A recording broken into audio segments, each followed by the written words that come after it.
So Assalamu alaikum. So today we are going to cover sulfonamides, trimethoprim and fluoroquinolones. ये बड़े अच्छी drugs हैं. ये बेसिकली जो आपका न्यूक्लिक एसिड्स होते हैं उनकी उधर कोई मसला डालती है, बैक्टीरिया का जो न्यूक्लिक एसिड होता है. इसमें हम वन बाय वन तीनों ड्रग्स को डिस्कस करेंगे और वन बाय वन उनकी क्वालिटीज देखेंगे और वन बाय वन देखेंगे कि किस तरह एक्ट करती हैं. इनके जो क्लिनिकल यूजेस है वो इम्पोर्टेंट है ही है, बट इनकी जो टॉक्सिसिटी है वो बहुत ज़्यादा इंपॉर्टेंट है. टॉक्सिसिटी इस साल भी फ्लोरोक्विनोलॉन्स की आई थी में. उसके अलावा आप पिछले सालों में भी देखें, उसकी टॉक्सिसिटी बहुत इंपॉर्टेंट है. सल्फोनामाइड्स की टॉक्सिसिटी बहुत इंपॉर्टेंट है और इसकी टॉक्सिसिटी से एमसीक्यूज बहुत ज़्यादा बनते हैं. और कुछ इस तरह की इसकी टॉक्सिसिटी है खास तौर पे फ्लोरोक्विनोलॉन्स की, जिसके बुक में मौजूद ही नहीं है, पॉइंट्स मौजूद ही नहीं है. बट वो भी आप लोग को इंशाल्लाह करवाए जाएंगे, वो निकाले में बिग कैडजन से. तो वो प्रॉफ में एमसीक्यूज आ चुके हैं जो मैं आपको करवाऊंगा, तो आप लोगों ने लाजमी वो नोट कर लेने हैं. प्रॉफ में एमसीक्यूज आए हुए हैं क्योंकि उसकी क्लासिफिकेशन में कंट्राइंडिकेशन है. चले अब हम ना स्टार्ट करते हैं. Drug sulphonamides. सल्फोनामाइड्स के नाम से आपको क्या चीज याद आती है? इस तरह की ड्रग के बारे में हम कोई क्वालिटी इसकी डिस्कस करते होते थे कि सल्फोनामाइड हो तो ये हो जाता है allergy. So very good, allergic reactions. अब याद रखना है कि किसी बंदे को जो आपने पीछे सल्फोना, कौन से डायोरेटिक्स आप लोग सल्फोनामाइड्स पढ़ के आए हो? कौन से डायोरेटिक्स से जो सल्फोनामाइड्स से? लूप डायोरेटिक्स भी पढ़ के आए हो. फिर उसके अलावा आप लोगों के प्रोक्सिमल कॉन्वोल्यूटेड ट्यूब्यूल में जो थे एसिटाजोलामाइड, वो सल्फोनामाइड था कि नहीं? Sulphur containing. जो आप लोग पीछे डायोरेटिक पढ़ के आए हो वो भी थे आपके कुछ सल्फोनामाइड एक्सेप्ट एथिक्रेनिक एसिड. तो देखें, जो अगर एक ड्रग से एलर्जी है तो दूसरी ड्रग से एलर्जी होने के चांसेस होंगे ऑब्वियसली. तो अगर किसी को उनसे एलर्जी है तो उनको इनसे भी हो सकती है. सही हो गया. अगर इनसे एलर्जी है तो उनको उनसे भी हो सकती है. तो याद रखना, एलर्जी इसमें एक बहुत कॉमन आना है. और एलर्जी और हाइपर सेंसिटिविटी इसका सबसे इंपॉर्टेंट एडवर्स फैक्ट आप लोग देखोगे और ये रिपीटेडली पूछा जाता है. यस, थायाजाइड भी थे. सल्फोनामाइड्स वीक एसिड होते हैं. वीक एसिड से आपको क्या चीज पता लगती है? आप वीक एसिड का क्या यूज कर सकते हो अगर कोई चीज वीक एसिड है?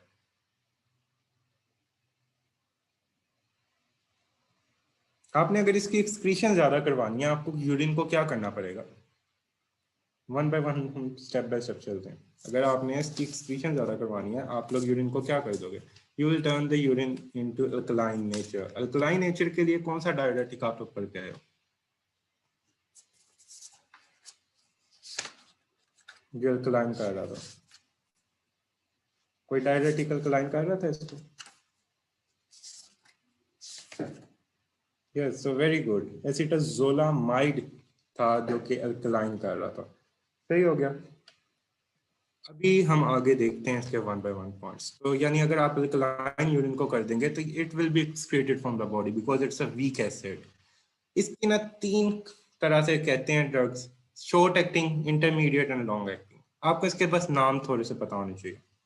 शॉर्ट एक्टिंग है सल्फासोक्साजोल, इंटरमीडिएट एक्टिंग है सल्फामेथोक्साजोल एंड लॉन्ग एक्टिव है सल्फाडॉक्सिन. या आप लोगों ने नाम याद करने हैं. Mechanism of action. आप लोगों को याद है कि आप लोगों के डीएनए की सिंथेसिस के लिए फोलिक एसिड की रिक्वायरमेंट होती थी? You people are aware of it कि फोलिक एसिड हो तो डीएनए की सिंथेसिस होती है. अब फोलिक एसिड का एक पाथवे होता है. आप लोग अपनी बॉडी में खुद फोलिक एसिड सिंथेसाइज करते हो कि आपको बॉडी से बाहर से लेते हो फोलिक एसिड? आपकी बॉडी खुद सिंथेसाइज कर रही होती है और you take it in form of the vitamin, बाहर से ले रहे होते हो आप लोग. बैक्टीरिया खुद से कर सकते हैं सिंथेसाइज के, वो भी बाहर से ले रहा होता है. बैक्टीरिया ने ना इसको ले सकता है बाहर से. आप लोग क्या कहते हैं? बैक्टीरिया ने इसको खुद बनाना होता है. अब बैक्टीरिया ने इसको खुद बनाना होता है तो आपको याद है जो आपका फोलिक एसिड होता था, इसकी एक्टिव फॉर्म होती थी टेट्राहाइड्रोफोलिक एसिड. टेट्राहाइड्रोफोलिक एसिड इसकी एक्टिव फॉर्म हुआ करती थी. फोलिक एसिड ये इनएक्टिव होता था. आप लोग पढ़ते थे कि कन्वर्ट होता है डाइहाइड्रोफोलिक एसिड में, देन टेट्रा. तो इसके बीच में दो स्टेप्स आते हैं. फर्स्ट ऑफ ऑल एक है पाबा. P-aminobenzoic acid. So P-aminobenzoic acid is converted into dihydrofolic acid with the help of enzyme dihydroteroate synthase. ये हमारे पास है एंजाइम। तो अब डाइहाइड्रोटेरोएट सिंथेज डाइहाइड्रोफोलिक बनाता है, देन आपके पास अगला एंजाइम यूज होता है।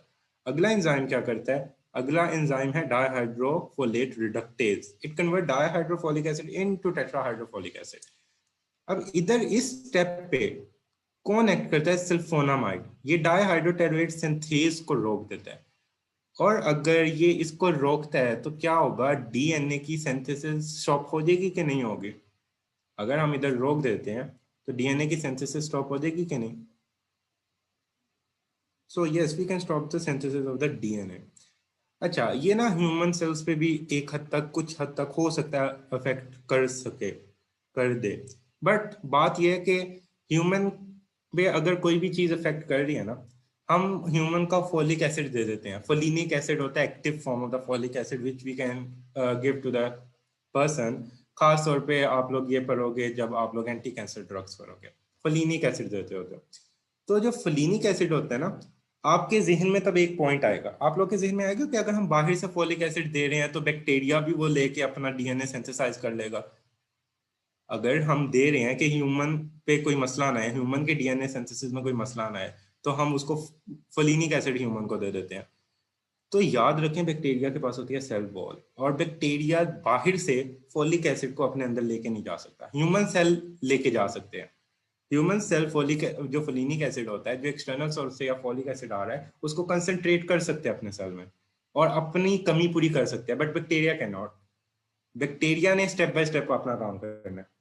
सही हो गया। इस वजह से हम अगर ये दे देते हैं, अगर हम ये दे देते हैं for example folinic acid active form of the folic acid होता है। अगर हम ये ह्यूमन को दे देते हैं कि उसके डीएनए सिंथेसिस में कोई मसला ना आए, तो ह्यूमन सेल उसको अपटेक कर लेगी उसकी, लेकिन बैक्टीरिया नहीं कर पाएगा, और बैक्टीरिया को हम इस तरह किल कर सकते हैं। या आप लोगों ने इस कॉन्सेप्ट को कीमो में पढ़ना है। फॉर एग्जांपल, ये है ह्यूमन सेल, ये है बैक्टीरिया, ये दोनों के पास फोलिक एसिड का ये पाथवे चल रहा है। सही हो गया। अब सल्फोनामाइड है, to some extent it can affect the formation of the active form. आप फोलिक एसिड ले रहे होते हैं ना, folic acid is an inactive form. Folic acid ने टेट्राहाइड्रोफोलिक एसिड में कन्वर्ट होना होता है। तो आप साथ इसके ना फोलिनिक एसिड भी दे सकते हो। फोलिनिक एसिड ना एक्टिव फॉर्म होती है फोलिक एसिड की, active form of folic acid.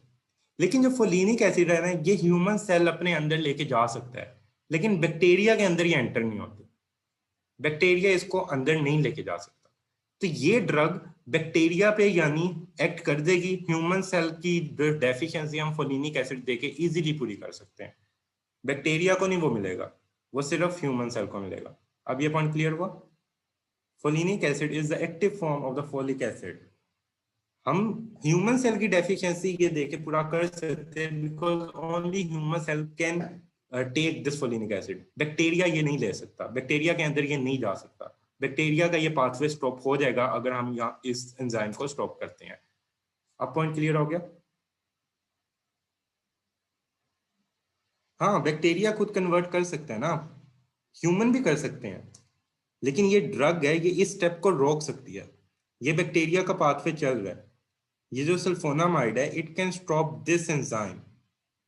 जो सल्फोनामाइड है, ह्यूमन में भी ये एंजाइम को रोक सकती है। इस एंजाइम को सल्फोनामाइड ह्यूमन सेल में भी रोक सकती है। तो फिर हम साथ क्या दे सकते हैं? फोलिनिक एसिड दे सकते हैं। फोलिनिक एसिड अगर हम उस बंदे को साथ दे देंगे, तो फोलिनिक एसिड एक्टिव फॉर्म होती है फोलिक एसिड की, तो ये ह्यूमन सेल के अंदर जाएगी और ह्यूमन सेल की फोलिक एसिड की डेफिशिएंसी पूरी कर देगी, क्योंकि फोलिनिक एसिड एक्टिव फॉर्म है। तो ह्यूमन में ये सारे स्टेप्स बाईपास करेगी और ह्यूमन की डीएनए की सिंथेसिस प्रॉपर हो जाएगी। लेकिन फोलिनिक एसिड बैक्टीरिया में नहीं जा सकती। तो बैक्टीरिया के पास active form of folic acid नहीं होगा, और जब बैक्टीरिया के पास active form of folic acid नहीं होगा तो डीएनए की सिंथेसिस नहीं होगी। अब पॉइंट क्लियर हो गया? You people get this point? सबको ये समझ आई बात की कि नहीं आई? अब ये सबको समझ आ गई होगी। तो इस तरह आपके अगर जहन में कभी ये सवाल आता है कि ये तो ह्यूमन सेल के भी डीएनए सिंथेसिस रोकती है, तो आपके जहन में दूसरी चीज ये आनी चाहिए कि हम उसको फोलिनिक एसिड दे देंगे। फोलिनिक एसिड एक्टिव फॉर्म है, और फिर एक्टिव फॉर्म क्या करेगी? एक्टिव फॉर्म आके आराम से जो भी है उसको ह्यूमन की सिंथेसिस डीएनए की करवा देगी, लेकिन वो बैक्टीरिया के अंदर नहीं जाएगी, वो सिर्फ ह्यूमन को मिलेगी। अच्छा जी, फिर हमारे पास आता है ये इस स्टेप को रोक रहा है, बस इसका आपको ये मैकेनिज्म ऑफ एक्शन पता होना चाहिए। Now what is the mechanism of resistance? अगर हम डिक्रीज कर दें intra cellular accumulation of the drug, आपने डिफरेंट मैकेनिज्म ऑफ रेजिस्टेंस पढ़े थे, हमारे पास डिफरेंट मैकेनिज्म जो है उसमें एक ये था रेजिस्टेंस का कि इंट्रा सेलुलर एक्यूमुलेशन अगर किसी ड्रग की कम कर दी जाए तो हम बचा सकते हैं। दूसरा, increase the production of the PABA by bacteria. सही हो गया। अगर पाबा की हम प्रोडक्शन ज्यादा कर दे, पाबा फर्स्ट स्टेप में इन्वॉल्व था, तो पाबा की पी अमाइनो बेंजोइक एसिड इसकी प्रोडक्शन इंक्रीज कर दे, तब भी हम रेजिस्टेंस ला सकते हैं, यानी बैक्टीरिया रेजिस्टेंस ला सकता है। And then there is a decrease in the sensitivity of the dihydropteroate synthase to the sulfonamide. अगर डाईहाइड्रोटेरुएट सिंथेज जो था वो सल्फोनामाइड के साथ जो है उसकी सेंसिटिविटी चेंज हो जाए, तो ये सारे आप मैकेनिज्म ऑफ रेजिस्टेंस पढ़ते आए हो, तो ये आपको पता होना चाहिए। जस्ट ये आपने याद करना है। अब मेन चीज आती है, what are the clinical uses. Clinical uses में ना ये बड़ी इंपॉर्टेंट आपने याद रखना है हमेशा, जो यूरिनरी ट्रैक्ट इन्फेक्शन होती है, यूरिनरी ट्रैक्ट इन्फेक्शन में ये बहुत इंपॉर्टेंट है। अब मुझे बताएं कि आप यूरिनरी ट्रैक्ट इन्फेक्शन उन मेडिसिन से ट्रीट कर सकते हो जो कि बिलरी एक्सक्रीशन होती है जिनकी? Can you people treat the urinary tract infection with the drugs having biliary excretion? No, you will prefer the drug which has renal excretion, tubular excretion या glomerular excretion, जो किडनी से बाहर निकले। तो ये किडनी से ही बाहर निकल रही है। सिंपल यूरिनरी ट्रैक्ट इन्फेक्शन के लिए ये यूज हो जाती है। इसमें आगे देखना है कि कौन सी वाली यूज होती है। ये ऑक्स से याद रख सकते हो, जो है ऑक्स पी एवरीवेयर।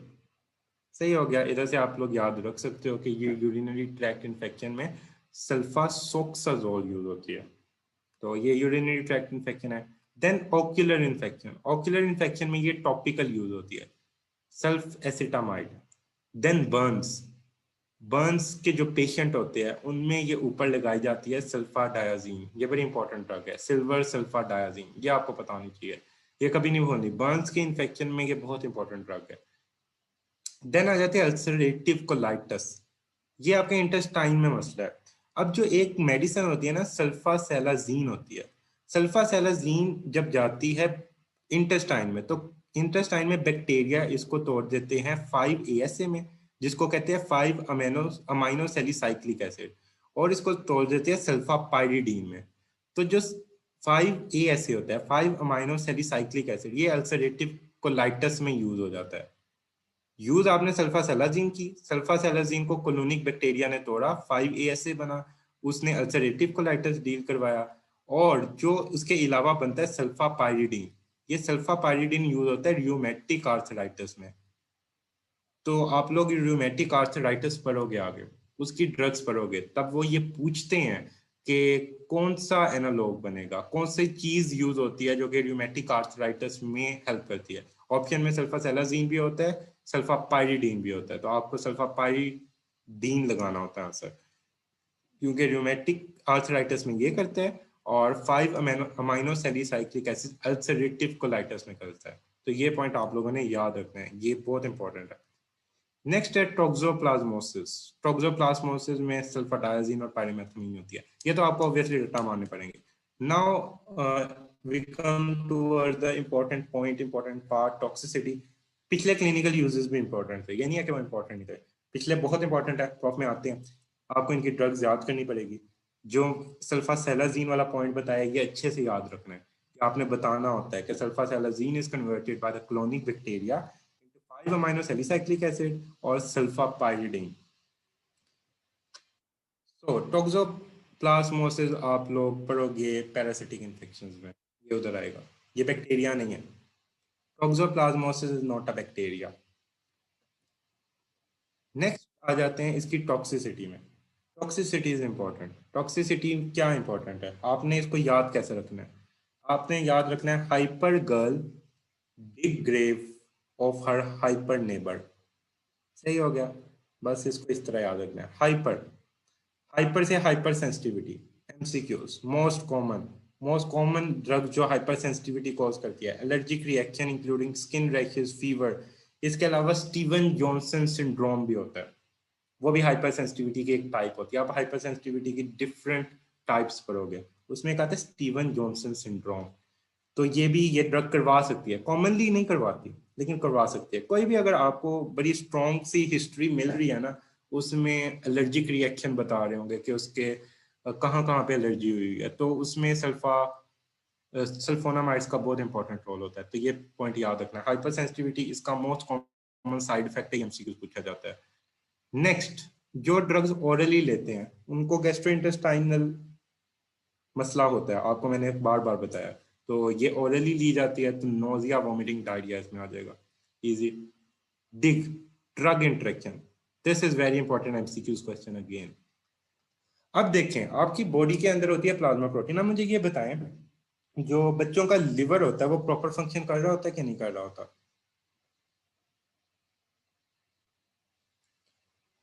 आप लोगों ने कनिक्टस नाम पहले सुना हुआ है?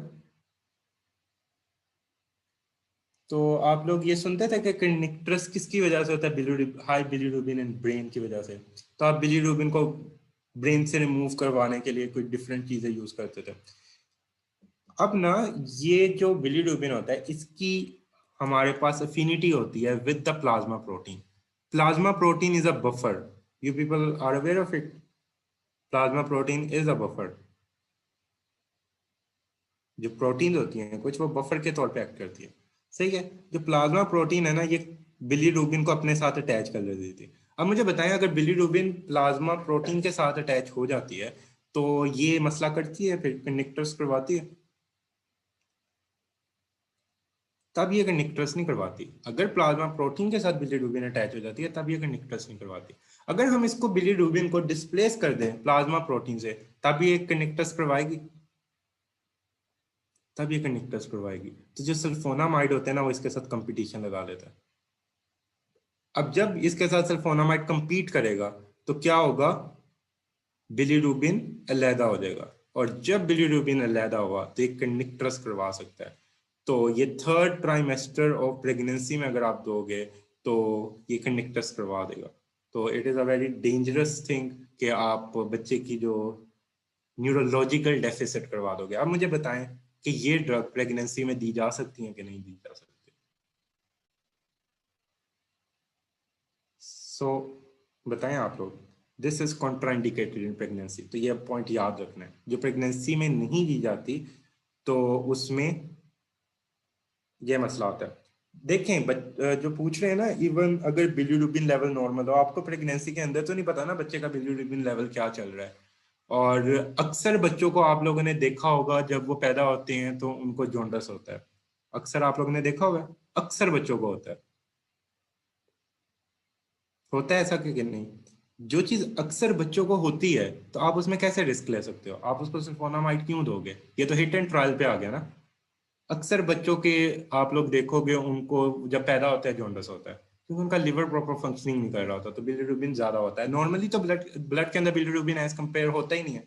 तब तो नहीं ये ड्रग्स मसला करेगी ना। अगर नॉर्मली होता होता अगर नॉर्मली ऐसा होता तो जिनका बिलीरुबिन ज्यादा है वो, उनको भी तो ब्रेन पे जाके इफेक्ट कर सकती है ये ड्रग। तो उनमें फिजियोलॉजिकल जॉन्डिस काफी कॉमन होता है। तो फिर आप लोगों ने याद रखना है कि ये प्रेगनेंसी में कभी भी नहीं देनी। सही हो गया। Next is hematotoxicity. Hematotoxicity specially in G6PD deficiency. आप लोगों को पता है G6PD डेफिशिएंसी में क्यों देते हैं? मतलब क्या होता है G6PD डेफिशिएंसी में? G6PD डेफिशिएंसी होती क्या चीज है?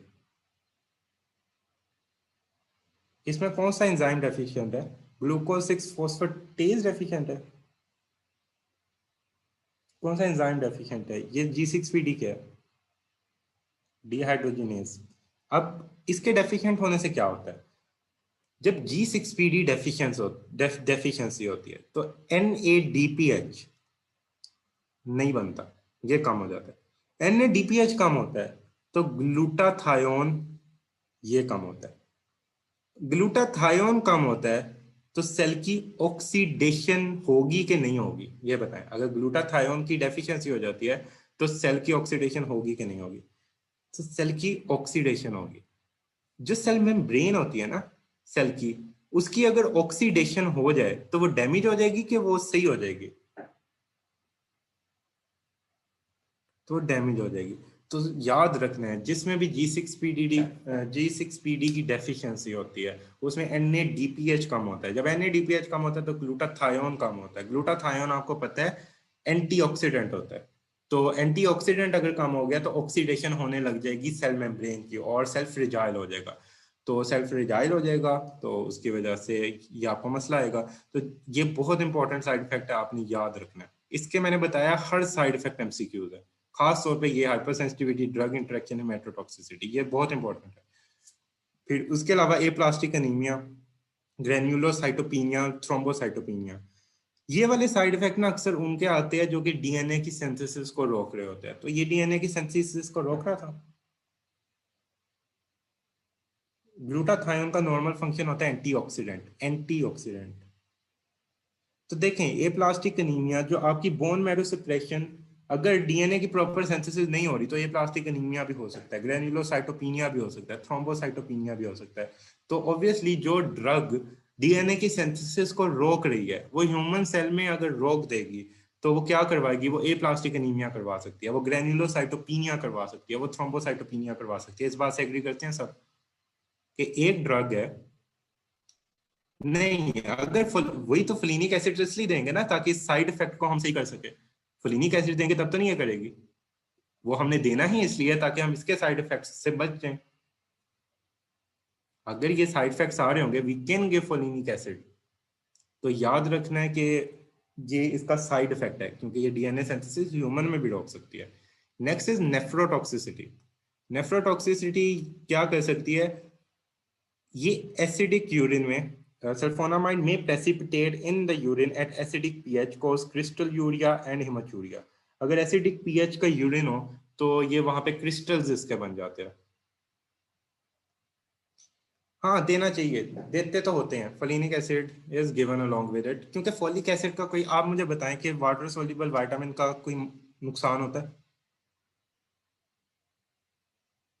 नहीं ना। तो फिर दे, आप क्यों एक रिस्क पे जाए? आपको रिस्क पे जाने की जरूरत ही क्या है? एक चीज का आपको नुकसान ही नहीं है, आप दे दोगे उसको साथ। जब आपको पता है कि इसका कोई नुकसान नहीं है आपको तो you you will give it to the patient. Then is nephrotoxicity. Acidic urine में ये प्रेसिपिटेट होता है और प्रेसिपिटेट होके ये क्रिस्टल यूरिया कॉज करवा सकता है। ऑल्दो इट्स एसिड, एसिड में ये अब्जॉर्प्शन भी होती है लेकिन इसकी एसिडिक पीएच पे ये क्रिस्टल यूरिया करवा सकता है। Next is trimethoprim. Trimethoprim is a weak base. इस ड्रग को ना आपने पढ़ना है अलोंग विद द सल्फोनामाइड, अकेले सल्फोनामाइड नहीं, ये अलोंग विद द सल्फोनामाइड पढ़ते होते हो। इसका मैकेनिज्म ऑफ एक्शन हम देखते हैं।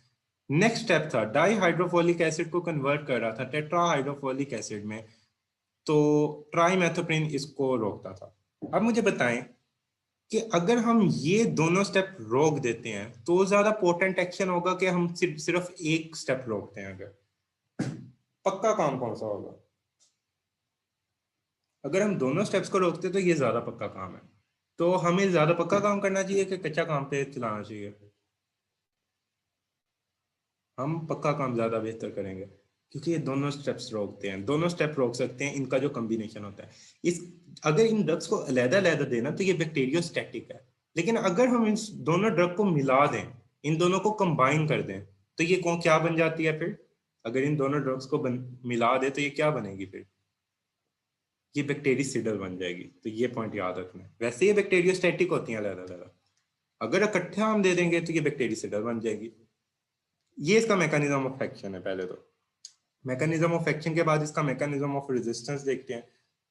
इसका मैकेनिज्म ऑफ रेजिस्टेंस में ये है कि जो इसका डाईहाइड्रोफोलेट रिडक्टेज वाला स्टेप है ना, उधर जो एंजाइम है उसकी एफिनिटी को लूज हम डिक्रीज कर देंगे। मेथोट्रेक्सेट आप लोग, यस ये इसी स्टेप को रोकता है। जो मेथोट्रेक्सेट आप लोग ने पढ़ा हुआ है ना, वो इसी स्टेप को रोकता है। वो एंटी कैंसर में आप लोग पढ़ोगे। वो कैंसर के लिए यूज होता है। कैंसर में आप अगर डीएनए की सिंथेसिस को रोकते हो तो आप किसी सेल की डिवीजन को रोक सकते हो। अगर आप कैंसर में किसी, तो मेथोट्रेक्सेट इसलिए यूज होता है क्योंकि वो सेल जो डीएनए सिंथेसिस है वो रोक रहा होता है। सही हो गया। नेक्स्ट हम देखते हैं मैकेनिज्म ऑफ रेजिस्टेंस। अच्छा, अब ना उधर जाके भी आपके जहन में यही सवाल आएगा कि हम मेथोट्रेक्सेट दे रहे हैं, वो तो नॉर्मल सेल की भी डीएनए सिंथेसिस रोक देगा। कैंसर के जब आप लोग पढ़ोगे तभी आपके जहन में यही सवाल आएगा, आएगा ना, कि अगर हम मेथोट्रेक्सेट दे रहे हैं किसी का कैंसर रोकने के लिए, हम तो उसके नॉर्मल सेल की डीएनए सिंथेसिस भी रोकेंगे। तब भी यही आंसर है। जो फोलिनिक एसिड है वो नॉर्मल सेल के अंदर ज्यादा अच्छा रीअपटेक होता है। जो फोलिनिक एसिड होता है वो नॉर्मल सेल के अंदर ज्यादा अच्छा जाता है। वो जो कैंसरस सेल्स के अंदर उसकी अपटेक नहीं होती प्रॉपर, इस वजह से कैंसरस सेल मर जाते हैं, उनका डीएनए सिंथेसाइज नहीं होता। तो ये पॉइंट याद रखना है।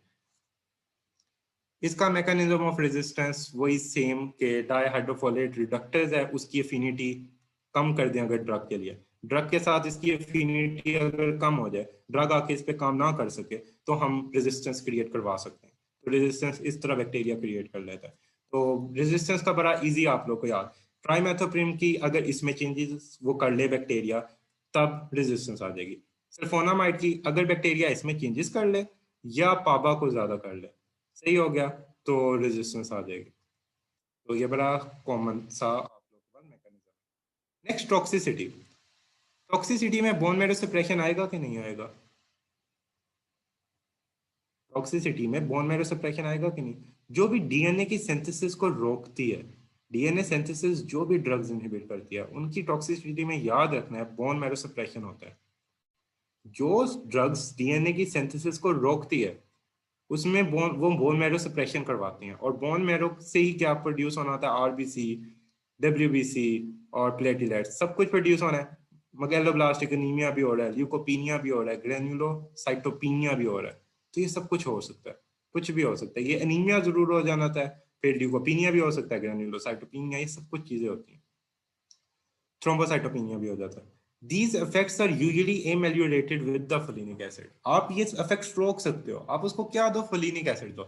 अब what is the difference between folic acid and folinic acid? ये आप लोग को पता है किसी को? फॉलिक एसिड और फोलिनिक एसिड का डिफरेंस क्या है? मैंने बताया था बातों बातों में। Yes, folic acid is not an active form. Folic acid को पहले डाइहाइड्रोफोलिक एसिड में बनना होता है, फिर टेट्रा। वो तो फिर आप दोगे, कोई फायदा होगा? अगर आप फोलिक एसिड दे दोगे तो कोई फायदा है हमें? तब हमें क्या फायदा होगा? जब तक वो एक्टिव है ही नहीं, हमें कोई फायदा नहीं है। तो यू विल प्रेफर कि आप फोलिनिक एसिड दो, जो एक्टिव फॉर्म है, उसका हमें ज्यादा फायदा है। सही हो गया। ये हमारे पास हुए इसकी टॉक्सिसिटी। अब दोनों को कंबाइन कर देना है हमने, सल्फोनामाइड को ट्राइमेथोप्रिम को कंबाइन कर देना है। इन दोनों का कॉम्बिनेशन, यानी इन दोनों की शादी होगी, फिर बन गई कोट्राइमेथोजोल। अब ये कंबाइंड है। अब जब कंबाइंड होते हैं तो स्ट्रॉन्ग होते हैं। सही हो गया। Trimethoprim with the sulfamethoxazole called को ट्राइमेथोक्साजोल, ये याद रखना है। और इसका ये पॉइंट बहुत इंपॉर्टेंट है कि इट इज बैक्टीरी। क्या होती है ये बैक्टीरी? को ट्राइमोक्साजोल की बात कर रहा हूँ। क्या होगी आप लोग बताएं, अभी बताया था, ये बैक्टीरिसिडल होती है। ये पॉइंट याद रखना है कि दोनों जब कंबाइन होती है तो ये बैक्टीरिसिडल हो जाती है।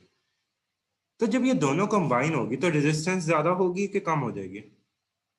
जब कोई चीज कंबाइन हो जाती है तो रेजिस्टेंस उसके खिलाफ ज्यादा हो सकती है बैक्टीरिया की, कि कम होगी?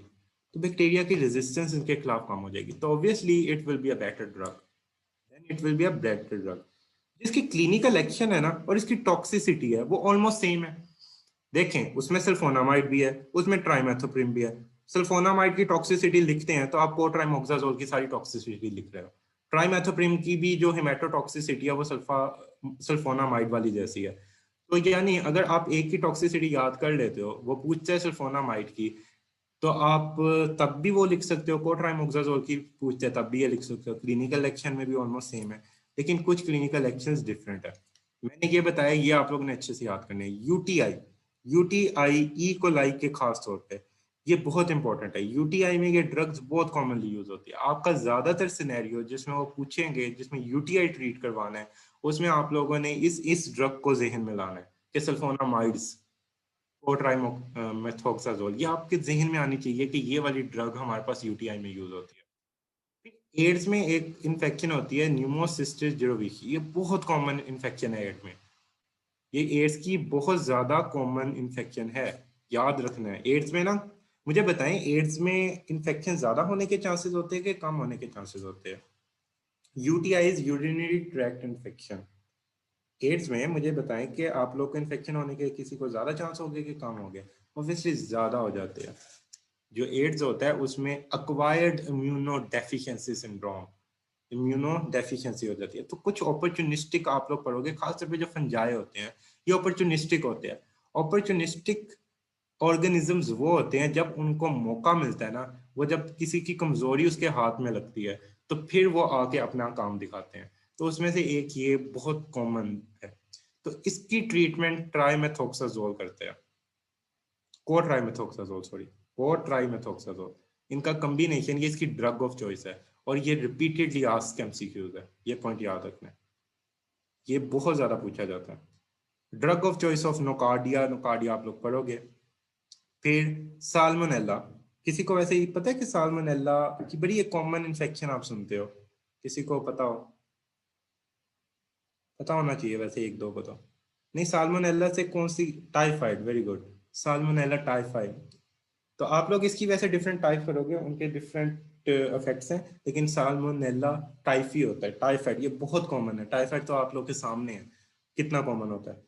तो ये टाइफाइड को, जो टाइफाइड में सेकंड ड्रग ऑफ चॉइस है, टाइफाइड की फर्स्ट ड्रग ऑफ चॉइस मैं आगे पढ़ाऊंगा, आ जानी है फ्लोरोक्विनोलोन्स में कि उसकी फर्स्ट ड्रग कौन सी है और उसकी बच्चों में ड्रग ऑफ चॉइस कौन सी है, वो मैं करवाऊंगा, वो बहुत इंपॉर्टेंट ड्रग है। बस ये इसके क्लिनिकल एक्शन में आपको पता होना चाहिए इसके बारे में। यूटीआई मैं बता रहा हूँ, फर्स्ट चॉइस याद रखना है, कभी भी भूलना नहीं है। फिर एड्स में न्यूमोसिस्टिस जिरोविशी, कभी नहीं भूलना। नोकार्डिया की ड्रग ऑफ चॉइस कभी नहीं भूलना। उसके अलावा ये साल्मोनेला की सेकंड ड्रग ऑफ चॉइस है, ये भूल सकते हो, अगर भूल जाए मसला नहीं है, लेकिन जो पहली तीन है ना, ये कभी जिंदगी में नहीं भूलनी, क्योंकि ये सबसे इंपॉर्टेंट है, क्योंकि इनकी ड्रग ऑफ चॉइस में आती है। सही हो गया? इधर तक पहले मुझे बताएं कि आपको समझ आ गई? इधर तक सारी बातें समझ आ गई?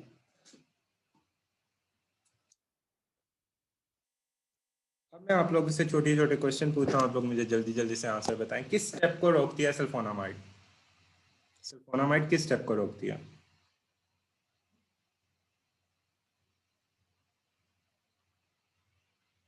डाइहाइड्रोटेरुएट सिंथेज, फर्स्ट स्टेप, सही हो गया। फिर उसके बाद जो सल्फोनामाइड है उसका सबसे कॉमन एडवर्स इफेक्ट क्या है?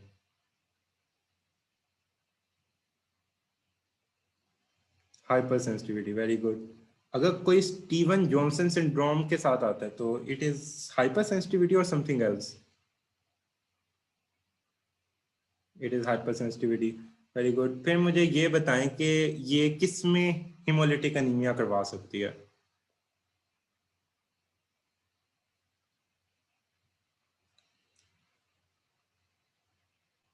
हिमोलिटिक अनीमिया, G6PD डेफिशिएंसी वाले में। अब मुझे ये बताएं कि ये प्रेगनेंसी में दी जाती है कि नहीं दी जाती? ये प्रेगनेंसी में नहीं दी जाती, सही हो गया।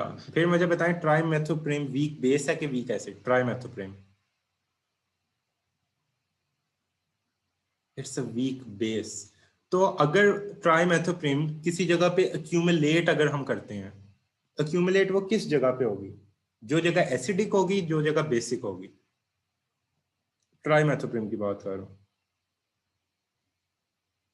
एक्यूमुलेशन उसकी वहां पे होगी जो जगह एसिडिक होगी, नॉट बेसिक, क्योंकि जो एसिडिक जगह है वहां पे वो आयोनाइज हो जाएगी। अच्छा जी, तो ये आपके कुछ पॉइंट्स है जो आपको पता होना चाहिए। अच्छा, ड्रग ऑफ चॉइस बताएं, तीन किन की मैंने बताया कि सबसे इंपॉर्टेंट है। मुझे बताएं कि एड्स में कौन सी इंफेक्शन है जिसकी ये ड्रग ऑफ चॉइस है, बहुत इंपॉर्टेंट, कोट्राइमेथोक्साजोल।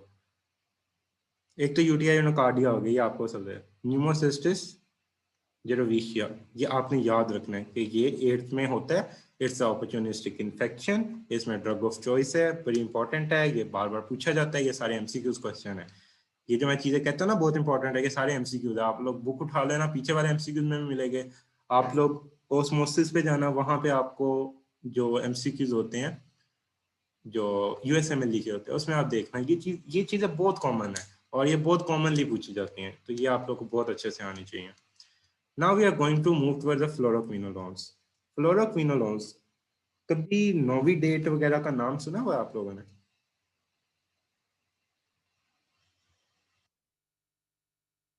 तो नोविडेट पे ऊपर पढ़ा हुआ है कि क्या होती है Novidat?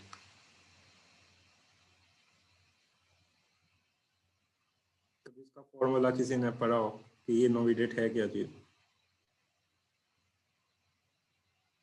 Novidat, very good, ciprofloxacin. Novidat होती है सिप्रोफ्लोक्सासिन। ये भी फ्लोरोक्विनोलोन होती है। Now we are going to start fluoroquinolone.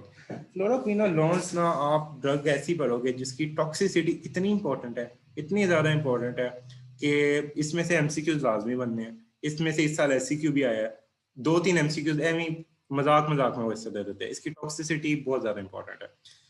बाकी इसकी जो क्लासिफिकेशन है ना, ये आपको हर बुक में डिफरेंट मिलेगी। ये जो क्लासिफिकेशन है, ये मैंने बिग कैटजन और इंटरनेट और सबसे कंसल्ट करके थोड़ी बहुत, आप बिग कैटजन खोल लो उसमें डिफरेंट है, मिनी कैटजन खोल लो उसमें डिफरेंट है, इंटरनेट खोल लो, हर पेज पे डिफरेंट मिलेगी। किसी किसी का इत्तेफाक नहीं है कि इसकी क्लासिफिकेशन है क्या। तो ये थोड़ी सी ज्यादा कंबाइंड सोर्सेज से मैंने करके देखी थी, ये थोड़ी सी बेटर बनती है। आप लोग इस क्लासिफिकेशन को अगर कर लेते हो तो इसको कोई गलत नहीं करेगा। जो ये क्लासिफिकेशन है ना, असल में जो नॉर्फ्लॉक्सासिन है, आप मिनी खोलोगे ना तो नॉर्फ्लॉक्सासिन फर्स्ट में लिखी होगी, बाकी इसी तरह होगी, फोर्थ जनरेशन इधर लिखी नहीं होगी। लेकिन मैंने ये फोर्थ जनरेशन इसलिए डाल दिया क्योंकि इनमें कुछ ड्रग्स है जिनके साइड इफेक्ट्स बहुत इंपॉर्टेंट है, तो ये मैंने इसमें डाल दी। सही हो गया। अब फर्स्ट जनरेशन है, ये ग्राम नेगेटिव बैक्टीरिया के खिलाफ काम कर सकती है, but not against the Pseudomonas. Pseudomonas is a gram negative bacteria. फिर ये सेकंड जनरेशन, ये ग्राम नेगेटिव के खिलाफ करती है, सूडोमोनास फिर बेहतर उसके खिलाफ कर सकती है, कुछ ग्राम पॉजिटिव के खिलाफ भी कर सकती है।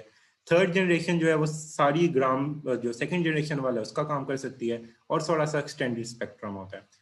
फोर्थ में, ये फोर्थ जनरेशन एनारोबिक के खिलाफ भी कर सकती है, बट ये अब ना एज सच मिलती नहीं है। इसकी आई थिंक इसकी पैटोटॉक्सिसिटी थी ट्रोवा की, ट्रोवा की पैटोटॉक्सिसिटी थी। अब ये एनारोबिक के खिलाफ हम यूज नहीं करते, लेकिन ये एनारोबिक एमसीक्यूज आता होता है। पूछते थे कि एनारोबिक के खिलाफ कौन सी होती है यूज, वो फोर्थ जनरेशन होती है, लेकिन आपकी मिनी कैरिज्म में फोर्थ जनरेशन लिखी नहीं हुई, तो थोड़ा सा इसका भी कैरिज्म में लिखा हुआ था।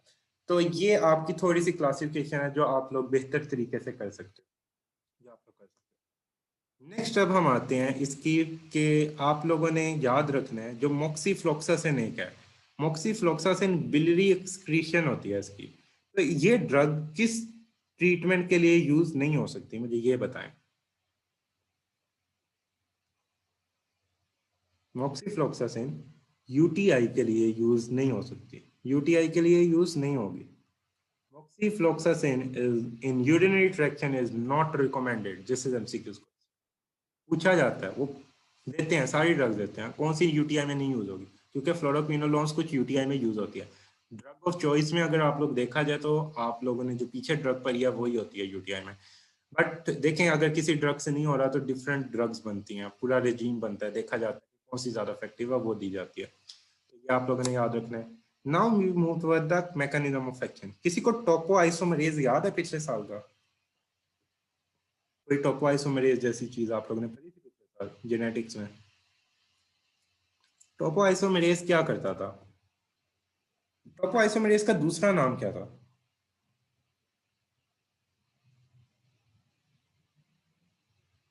टोपो आइसोमरेज 2 का दूसरा नाम डीएनए गाइडेज, ये आप लोग पढ़ते थे। जो फ्लोरोक्विनोलोन्स होते हैं ना, ये इंटरफेयर करते हैं बैक्टीरियल डीएनए सिंथेसिस के साथ, और इनहिबिट किसको करते हैं? डीएनए गाइडेज को, ग्राम नेगेटिव में।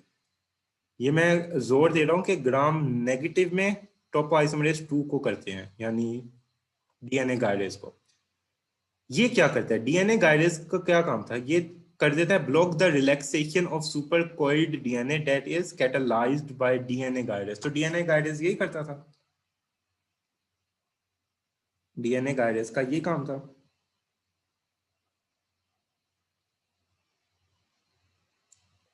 डीएनए गाइडेज जो था वो सुपर कोइलिंग को स्टॉप करता था कि सुपर कोइलिंग करवाता था, या सुपर कोइलिंग खत्म करता था? खत्म करता था ना। तो ये देखें, अब इसको अगर हम कर देते हैं तो मुझे बताएं, तो प्रॉपर ट्रांसक्रिप्शन, डुप्लीकेशन, ये सारे अगले स्टेप्स हो सकते हैं? अगर सुपर कॉइलिंग ही ना खुले तो ये स्टेप्स नहीं हो सकते। तो ये एक मैकेनिज्म ऑफ एक्शन आ गया। दूसरा मैकेनिज्म ऑफ एक्शन क्या है? दूसरा है फ्लोरोक्विनोलोन्स टोपोआइसोमेरेज 4 को ग्राम पॉजिटिव ऑर्गेनिज्म में इनहिबिट करता है। टोपोआइसोमेरेज 4 को ग्राम पॉजिटिव में करता है। टोपोआइसोमेरेज 4 जो है वो इंटरफेयर करता है separation of replicated chromosomal DNA during the cell division. तो ये इसका मैकेनिज्म ऑफ एक्शन है और ये प्रॉफ में पूछा जाता है। प्रॉफ में एससीक्यू आ सकता है, तो ये आपको आना चाहिए। तो ये आप लोगों ने याद करना है। सही हो गया, this is the mechanism of action. पीछे आप लोगों ने एक ड्रग पढ़ी थी जिसका पोस्ट एंटीबायोटिक इफेक्ट था। कौन सी ड्रग थी?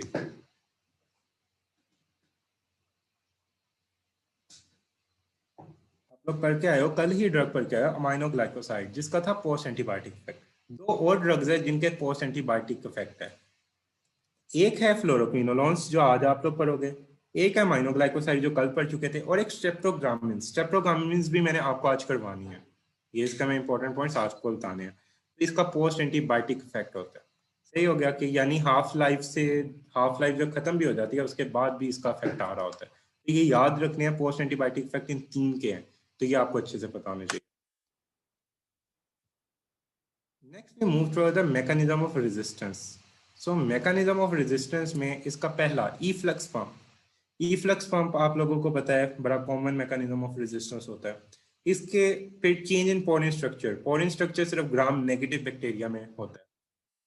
देखिए मैकेनिज्म ऑफ रेजिस्टेंस ना सब में थोड़े बहुत डिफरेंट है। अगर आपको कोई याद ना आ रहा हो सबसे कॉमन लिखा करें, और अगर आपको कोई भी याद ना आ रहा हो कॉमन लिख दिया करें। Change in efflux porin structure वाला लिख दिया करें, फिर change in sensitivity of the receptors ये लिख दिया करें। तो ये आप लोगों के खुद ही ऑटोमेटिकली मैकेनिज्म ऑफ रेजिस्टेंस बन जाते हैं। इन केस ना याद आ रहा तो ऑलमोस्ट सबके सेम ही होते हैं। लाइक एक बड़ा स्पेसिफिक होता है, जैसे टेट्रासाइक्लिन का बड़ा स्पेसिफिक है इफ्लक्स। तो इस तरह आप लोगों ने इनके मैकेनिज्म याद रखने होते हैं रेजिस्टेंस के। मैकेनिज्म ऑफ रेजिस्टेंस बड़े इजी है, सिंपल से। पोरिन स्ट्रक्चर वाला है, इफ्लक्स पंप वाला है, और सेंसिटिविटी ऑफ टारगेट एंजाइम को ये चेंज कर देता है। Now we move to the clinical uses. अच्छा, इसके क्लिनिकल यूजेस ना बहुत ज़्यादा, अगर मुझसे कहें इम्पोर्टेंट है तो इतने इम्पोर्टेंट नहीं है, लेकिन ये एससीक्यू क्वेश्चन है फिर भी। अगर क्लिनिकल यूजेस में फर्स्ट चॉइस पे आप लोग देखें ना तो समटाइम्स ये इतने इंपॉर्टेंट नहीं होते, but it is a SCQ question, आपको ये याद करने पड़ेंगे। एंथ्रेक्स आप लोग पढ़ोगे, इसके प्रोफाइलेक्सिस के लिए ये यूज होता है, पहला इसका यूज। कल आप लोगों ने गोनोरिया पढ़ा था पहले कि गोनोरिया की इन्फेक्शन के लिए कौन सा यूज होती थी, कौन सी ड्रग यूज होती थी। आप लोगों ने ये पहले चैप्टर में पढ़ी थी। दो ड्रग्स आप लोगों ने पढ़ी थी, सिफ्ट्राइक्सोन एंड सिफिक्सिम। सबको याद है कि ceftriaxone and cefixime is use for the gonorrhoea. ये आप सबको याद होगी। अच्छा, मैंने बताया था गोनोरिया के साथ एक बड़ी कॉमन इन्फेक्शन होती है, वो कौन सी होती है?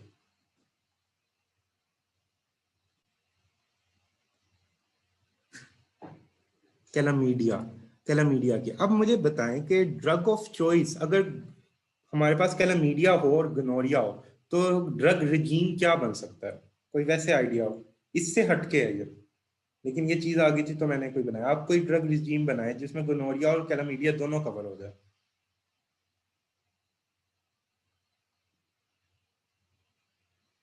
Very good. You will give azithromycin with cefixime और सिफ्ट्राइक्सोन अगर कोई पेशेंट आपके साथ गोनोरिया के साथ आता है। सही हो गया। कोई गोनोरिया के साथ पेशेंट प्रेजेंट करता है, आप सिर्फ उसको सिफिक्सिम नहीं दोगे, आप उसको साथ इजिथ्रोमाइसिन भी दोगे ताकि उसका कैलामीडिया भी ट्रीट हो जाए। तो ये पॉइंट याद रखना है। उसके अलावा 7 डे कोर्स कैलामीडिया के रेडिकेशन के लिए यूज होता है ऊवोफ्लोक्सासिन के साथ। कल भी आपने एक 7 डे कोर्स पढ़ा था, सबको याद है ना, डॉक्सीसाइक्लिन वाला।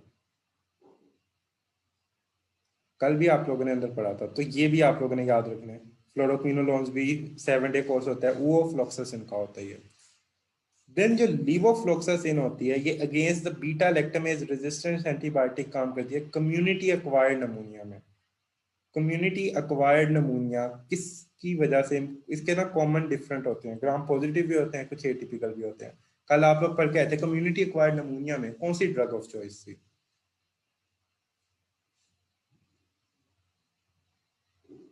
Drug of choice community acquired नमूनिया में कौन सी थी? So azithromycin was the drug of choice in the community acquired pneumonia.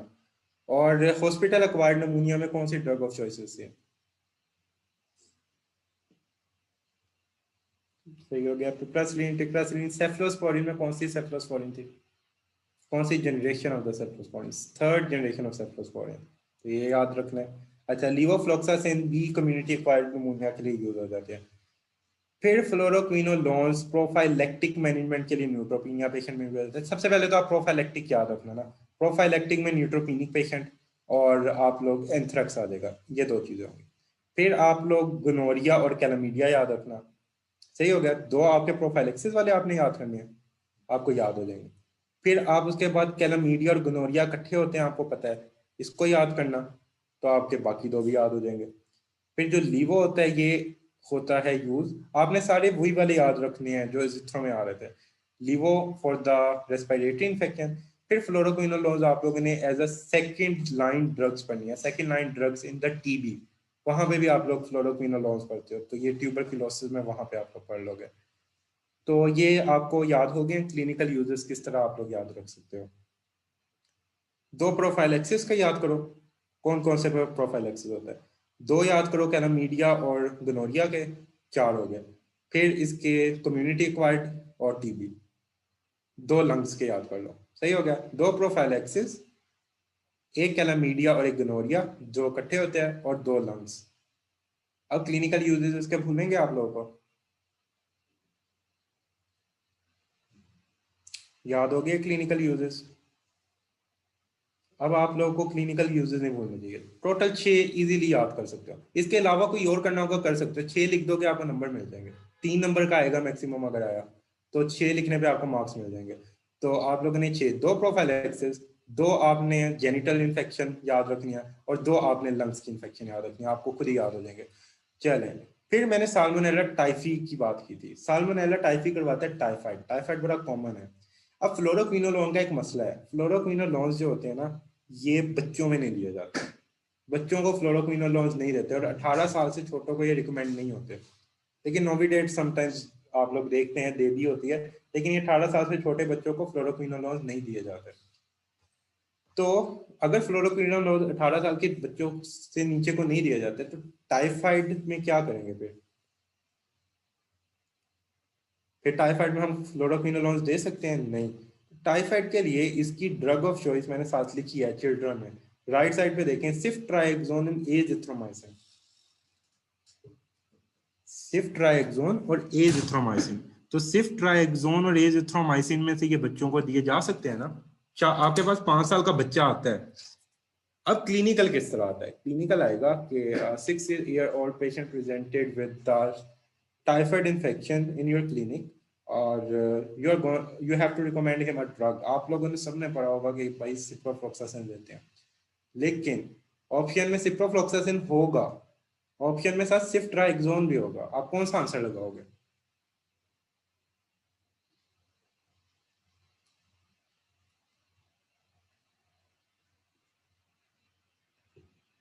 कौन सा आंसर लगाएंगे? आपको याद रखना है, मैं इस चीज पे इतना रुक क्यों रहा हूँ, क्योंकि टाइफाइड बहुत कॉमन इन्फेक्शन है, ये बहुत ज्यादा कॉमन है। आपको पता है, आप हर दूसरे बंदे को सुन रहे होते हैं, अच्छा इसको टाइफाइड हो गया, इसको टाइफाइड हो गया। हॉस्टल में तो आप लोग ने बड़ा देखा होगा, हर दूसरे दिन किसी एक बंदे को टाइफाइड हुआ होता है, ये इतना कॉमन है। तो याद रखना है, जो बच्चे होते हैं जो 18 साल से नीचे भी नहीं देते होते, लेकिन यहाँ पे दे देते होते हैं वैसे, खैर। लेकिन आपने याद रखना है कि टाइफाइड में सिप्रोफ्लॉक्सासिन एडल्ट्स की चॉइस है, चिल्ड्रन में सेफ्ट्राइक्सोन और एजिथ्रोमाइसिन है, ये कभी आप भूलना ना, ये एमसीक्यूज क्वेश्चन है और बहुत कॉमन एमसीक्यूज है। Contra indication, pregnancy and lactation, सही हो गया, बच्चों को नहीं देनी, प्रेगनेंसी और लैक्टेशन में नहीं देनी। फिर अंडर 18, चिल्ड्रन अंडर 18, यहाँ पे अंडर के बाद मैं लिखना भूल गया। और क्यूटी प्रोलोंगेशन, कल कौन सी क्यूटी प्रोलोंगेशन वाली ड्रग पड़ी थी आप लोगों ने?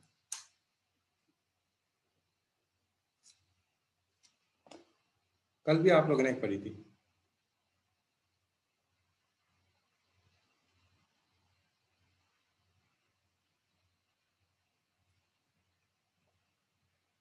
मैक्रोलाइड में एरिथ्रोमाइसिन बड़ी कॉमन होती है, एरिथ्रोमाइसिन, वो क्यूटी प्रोलोंगेशन करवा रही थी। अब मुझे बताएं, आप लोगों ने इसके अलावा कौन सी अभी तक ड्रग पढ़ी है जो क्यूटी प्रोलोंगेशन करवाती है? अभी तक कौन सी ऐसी ड्रग्स पढ़ी हुई है जो क्यूटी प्रोलोंगेशन करवाती है? ये तो आप लोगों ने पढ़ी है, कोई और बताएं। Very good, one a drug. उसके अलावा potassium blocker drug, group 3 drugs, very good, ये याद रखनी है, पूछा जाता है आपसे, वाइवा में पूछते हैं। अच्छा, फ्लोरोक्विनोलोन्स को कार्डिक पेशेंट में दोगे? आपको कहोगे नहीं, क्यों नहीं दोगे? क्यूटी प्रोलोंगेशन है। अच्छा, कौन सी ड्रग्स क्यूटी प्रोलोंगेशन करवाती है बताओ? इस तरह ये वाइवे में लेके चलते होते हैं चीजों को। मैंने क्या बताया, ये चिल्ड्रन को देते हैं कि नहीं देते हैं? नहीं देते। अब मुझे बताएं कि सूडोमोनास, मैं आपको इतने दिन से बताता आ रहा हूँ, सूडोमोनास सूडोमोनास, आप लोग अभी इसको बहुत अच्छे से वाकिफ हो गए होंगे। सूडोमोनास स्ट्रॉन्ग बैक्टीरिया है कि बड़ा आम सा बैक्टीरिया कोई?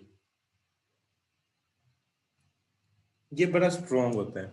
तो सूडोमोनास ना एक कॉम्प्लिकेशन करवा सकता है, सिस्टिक फाइब्रोसिस। सिस्टिक फाइब्रोसिस का नाम भी आप लोगों ने सुना होगा। अच्छा, सिस्टिक फाइब्रोसिस करवा सकते हैं ये बच्चों में। और ये अगर सिस्टिक फाइब्रोसिस करवा रहा है, सूडोमोनास सिस्टिक फाइब्रोसिस करवा रहा है, then it is a drug of choice for children. और कोई केस में आपको ड्रग ऑफ चॉइस ये नहीं नजर आएगी। लेकिन अगर ये सिस्टिक फाइब्रोसिस करवा रहा है in the Pseudomonas, it is a drug of choice in children. ये प्रॉफ में अभी तक एमसीक्यूज नहीं आया, लेकिन प्रॉफ में बिग कैटजन के जिस पेज से एमसीक्यूज बनते हैं ना, फ्लोरोक्विनोलोन्स के सबसे ज्यादा बने हुए हैं आज तक। मिनी कैटजन से तो वो बनाते ही नहीं है फ्लोरोक्विनोलोन के। जो मिनी कैटजन से इसकी टॉक्सिसिटी, खास तौर पर सिर्फ टॉक्सिसिटी, उधर ये चीज उन्होंने साथ लिखी हुई है। तो ये आज तक बना नहीं है, हो सकता है आप लोग की बारी आ जाए। तो ये याद रखना है पॉइंट, कि it is use for the treatment of the pseudomonal infection complicated with the cystic fibrosis in the children. हाँ जी, उनमें देना है, क्योंकि उनमें ये बड़े कॉम्प्लिकेटेड सिचुएशन है। देखें आप लोग, ड्रग जो होती है ना, देखते हो क्या देख के देते हो? आप ड्रग, अगर कोई ऐसी ड्रग है ना जिसका नुकसान भी हो, तो आप ये देखते हो कि फायदा ज्यादा हो रहा है कि नुकसान ज्यादा हो रहा है। अगर उस ड्रग का फायदा ज्यादा हो रहा हो ना, तो फिर आप नुकसान को निगलेक्ट करना पड़ता है आपको। अगर उसका और कोई हल ना हो, तो फिर आप उसमें ये दे सकते हो। तो उसका यही आप लोग है, अगर सूडोमोनास किसी बच्चे को हो जाता है और वो सिस्टिक फाइब्रोसिस करवा देता है, तब आप उसको ये दे सकते हो। तो this is very important point. अब इसकी टॉक्सिसिटी में जो ये मैंने नीचे 4 टेबल लिखे ना, प्रॉफ के एमसीक्यूज और ये आपकी मिनी कैल्सम में नहीं है। उसके अलावा सबसे पहले tendinitis, the good clinical liver practitioner, ये इसका मेमोनिक है, आप लोग याद रख सकते हो इससे। द टेंडनाइटस, टेंडनाइटस क्या होगा? टेंडन ब्रेक ये करवा सकता है। अच्छा, ये टेंडन ब्रेक करवा सकता है। एक्लीस टेंडन आपको याद है, आप लोगों ने पढ़ा था फर्स्ट ईयर में। कभी आप लोग ज्यादा छलांगे मार रहे हो तो एक्लीस टेंडन में दर्द शुरू हो जाती है कभी, समटाइम्स। तो एथलीट्स जो होते हैं, एथलीट्स में एक्लीस टेंडन में रप्चर करवा देता है ये। It is a very common side effect of this drug. ये ज्यादा देर के लिए नहीं देते, ये इसका रेजीम ऐसे नहीं होता कि ये पूरे महीने के लिए उठा के दे दी। ये ड्रग बड़ी देख के दी जाती है। ये टेंडनाइटिस करवा सकती है, बहुत कॉमन। ये जी से क्या बनेगा? अगर ओरली देते हैं तो it will cause GI disturbances. इस बात से एग्री करते हैं सब? अब ये मैं इतना बारी बता चुका हूँ कि जीआई डिस्टर्बेंस जो ओरली देनी है उसमें करवानी है। आपने ये बात याद रखनी है। क्लिनिकल सी से कार्टिलेज डैमेज, आर्थ्रोपैथी। तो मुझे बताएं कि जो बच्चे होते हैं उनकी बोन डेवलप हो रही होती है कि हो चुकी होती है? जो बच्चे होते हैं उनकी बोन डेवलप हो चुकी होती है कि हो रही होती है? तो उनकी बोन के जो आप लोग एपिफिसिस वगैरह पढ़ रहे होते हो, तो वहां पे कार्टिलेज होती है कि कुछ और होता है? होता है वहां पे कार्टिलेज कोई? तो देखें, ये डैमेज करवा सकता है। तो ये बच्चों में तो बिल्कुल नहीं देनी। मैंने क्या कहा था, चिल्ड्रन में कॉन्ट्राइंडिकेटेड है। अब मुझे बताएं कि चिल्ड्रन में कब देनी है, किस केस में देनी है बच्चों में?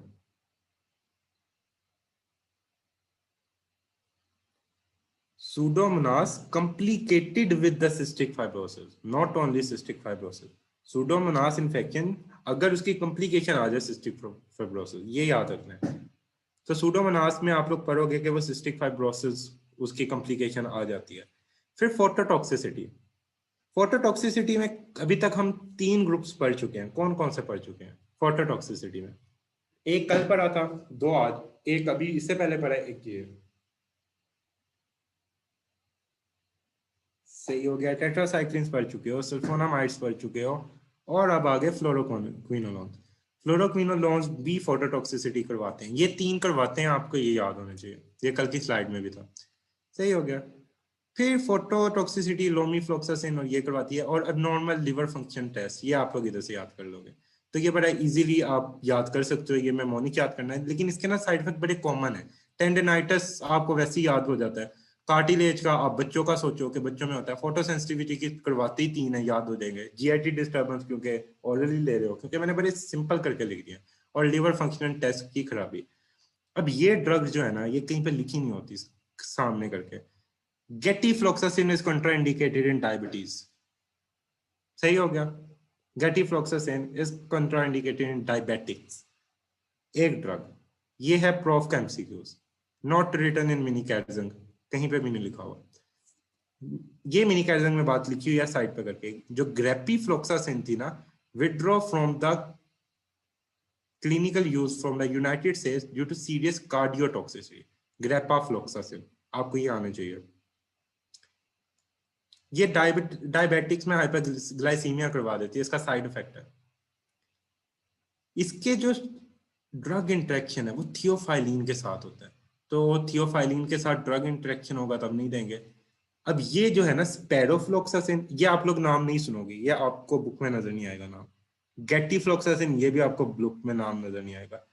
तो वो ना पता क्या करते हैं, वो कहते हैं अच्छा which of the following fluoroquinolones will be responsible for the QT prolongation. उसमें उन्होंने स्पेरोफ्लोक्सासिन ऑप्शन दिया हुआ था, पता नहीं 2 या 3 साल पहले का एक एमसीक्यू था। स्पेरोफ्लोक्सासिन दिया हुआ था उसे। और स्पेरोफ्लोक्सासिन नाम आप लोग मिनी कैल्शियम में नहीं पढ़ते ना, गेटिफ्लोक्सासिन कहीं पे लिखा हुआ है। तो स्पेरोफ्लोक्सासिन, गेटिफ्लोक्सासिन, मॉक्सीफ्लोक्सासिन, गैमीफ्लोक्सासिन, लीवोफ्लोक्सासिन, ये क्यूटी प्रोलोंगेशन करवाती है। इसका एमसीक्यूज प्रॉफ में आया हुआ है, इसका एमसीक्यूज प्रॉफ में आया हुआ है। Tendinitis prof MCQs, cartilage prof MCQs, phototoxicity prof MCQs. इस पेज पे इस स्लाइड में 5 से 6 प्रॉफ के एमसीक्यूज है। तो ये स्लाइड आपको हिफज आनी चाहिए, अच्छी तरह आनी चाहिए। नेक्स्ट एक ये है, ये आज तक आया नहीं है वैसे, लेकिन ये आ सकता है क्योंकि बाकी आए हुए हैं। पाइरोफ्लोक्सासिन कॉज ऑटोटॉक्सिसिटी, तो ये याद करना है आप लोगों ने। अब मुझे बताएं, फ्लोरोक्विनोलोज आपको समझ आ गया? फ्लोरोक्विनोलोज आपको समझ आ गया? कोई मुश्किल थी इसमें? अब इसको हम रिवाइज करते हैं जल्दी से। अब मुझे सबसे पहले बताइए, इसका मैकेनिज्म ऑफ एक्शन किधर एक्ट करता था, कौन से 2 एंजाइम से? ऑटोटॉक्सिसिटी आपने इतनी बारी पढ़ ली है। ऑटोटॉक्सिसिटी कौन कौन करवाते थे? टोपोआइसोमरेज, अच्छा टोपोआइसोमरेज 2 और 4। ऑटोटॉक्सिसिटी आप लोग कल माइनोग्लाइकोसाइड पढ़ के आए हो, आप टेलेवेंकोमाइसिन पढ़ के आए हो। ऑटोटॉक्सिसिटी वो करवाते हैं, तो ऑटोटॉक्सिसिटी रिलेटेड टू ईयर होती है आपकी। सही हो गया, उसमें ऑडिटरी और वेस्टिबुलर दोनों आ जाती है। फिलोसामाइड आप लोग पढ़ के आए हो। सही हो गया। अब मुझे बताएं कौन कौन से करवा रहे थे? डीएनए गाइडेज 2, और सॉरी टोपो आइसोमरेज 2 जो डीएनए गाइडेज होता है, और टोपो आइसोमरेज 4। टोपो आइसोमरेज 2 किस में करवा रहे थे, कौन से बैक्टीरिया में, ग्राम पॉजिटिव में कि ग्राम नेगेटिव में? 2 in negative and 4 in gram positive bacteria. Very good. अच्छा मुझे इसका साइड इफेक्ट बताएं कि कोई एथलीट है, उसमें क्या आपको सबसे इंपॉर्टेंट इसका साइड इफेक्ट नजर आएगा? Tendinitis, very good. अगर कोई बच्चा आता है, उस बच्चे को टाइफाइड होता है, आप उसको कौन सी ड्रग दोगे?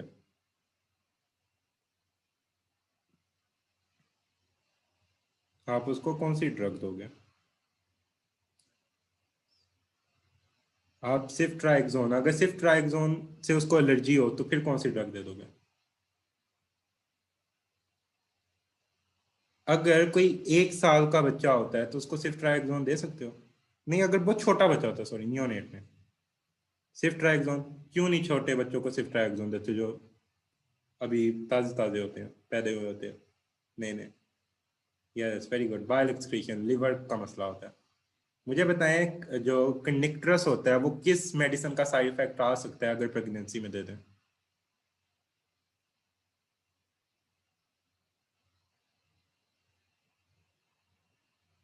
Sulphonamides, very good. अब मुझे ये बताएं, जो बच्चे हैं उसमें क्या क्या साइड इफेक्ट आ सकते हैं, क्या कौन सा बड़ा इंपॉर्टेंट साइड इफेक्ट है जो उनमें देखा जाता है फ्लोरोक्विनोलोन्स का।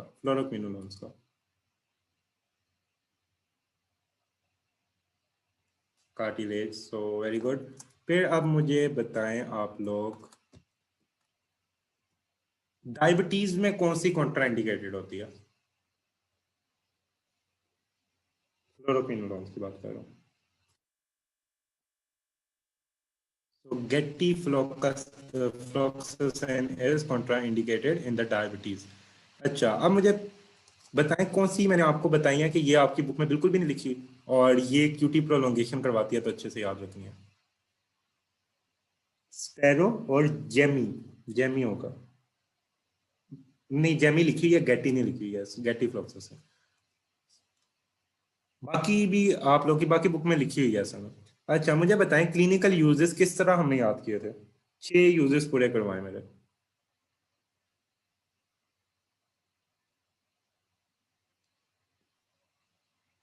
2 लंग्स, 2 जेनिटल्स, 2 प्रोफाइलैक्सिस। अच्छा, अब हम आते हैं प्रोफाइलैक्सिस पे। प्रोफाइलैक्सिस में ये किस किस का प्रोफाइलैक्सिस के लिए यूज हो रही थी? Anthrax, very good. और एक न्यूट्रोपिनिक पेशेंट्स। लंग्स पे आ जाते हैं, लंग्स में ये किस किस के लिए यूज हो रही थी? TB, very good. और कौन सा नमूनिया कौन सा होगा? कम्युनिटी एक्वायर्ड नमूनिया, वेरी गुड, तो के लिए होगी। फिर जेनिटल इन्फेक्शन में ये किस किस के लिए यूज होगी? गोनोरिया, दूसरा जेनिटल इन्फेक्शन की बात कर रहा हूँ, कैलामीडिया। कौन सी ऐसी ड्रग है जो यूटीआई में फ्लोरोक्विनोलोन्स यूज नहीं की जाती है? कौन सी फ्लोरोक्विनोलोन्स यूटीआई में यूज नहीं होती?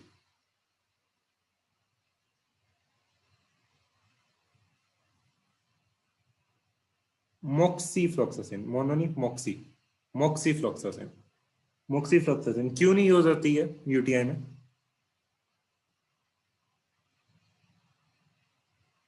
Bile excretion. यूटीआई में सबसे कॉमनली आपने कौन सी ड्रग पर यूज होती है? सल्फोनामाइड्स, सही हो गया। सल्फासेलाजीन थी, ये 2 मेटाबोलाइट्स में कन्वर्ट होती थी, वो कौन कन्वर्ट करता था इसको?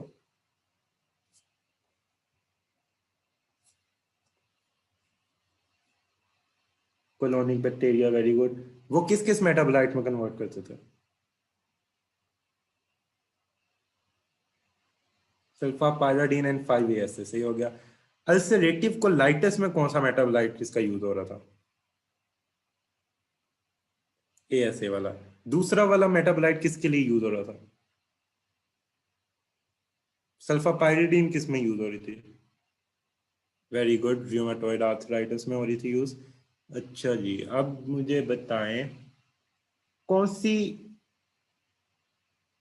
ड्रग है वो यूज होती है as a drug of choice for meningitis? Meningitis में कौन सी drugs as a drug of choice use होती हैं?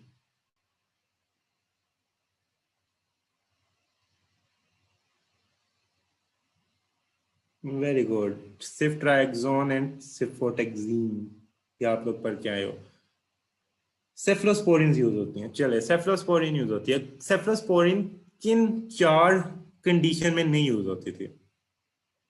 उसको आप लोगों ने कैसे याद किया था? वेरी गुड, लेम से याद रखना है कि ये 4 उन कंडीशन में नहीं यूज होती जिसको आप लोगों ने लेम से याद किया था। सही हो गया मेनिंजाइटिस। फिर मुझे बताएं कि सिंगल डोज आप किस ड्रग की देते थे अगर कोई गोनोरिया कैलामीडिया इन्फेक्शन के साथ आ रहा था? एजिथ्रो की, सही हो गया। और मुझे इसके अलावा बताएं कि इरिथ्रोमाइसिन का एजिथ्रोमाइसिन से क्या डिफरेंस था? इरिथ्रोमाइसिन का एजिथ्रोमाइसिन से क्या डिफरेंस था?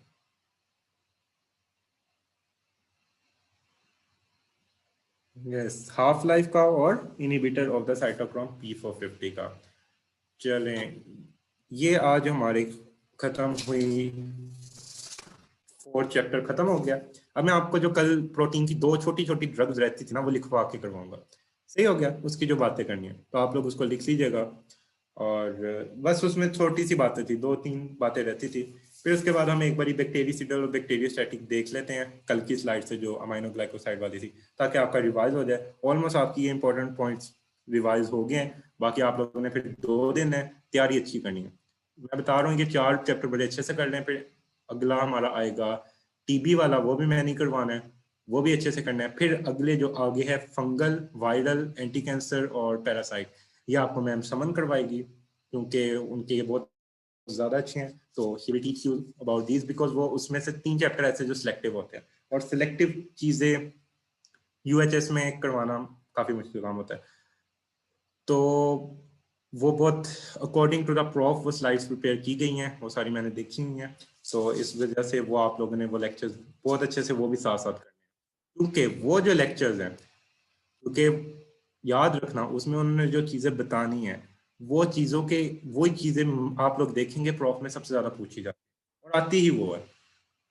आप लोगों ने अगर अभी लेक्चर मिस कर दिया, आपको ना एंटीवायरल समझ आनी है, ना आपको एंटी कैंसर समझ आनी है। एंटी कैंसर इतना ज्यादा सिलेक्टिव और एंटीवायरल इतना ज्यादा सिलेक्टिव है कि अगर आप लोगों ने जो इंपॉर्टेंट चीजें आपको करवाएगी ना याद की, तो आपको पूरा पूरा चैप्टर छोड़ना पड़ जाएगा, आप लोग को याद ही नहीं होगा। तो आप लोगों ने वो चीजें, वो लेक्चर अच्छे से लेना है और वो अच्छे से याद करना है उसी टाइम, जितना करवाए वो उसी टाइम याद करें।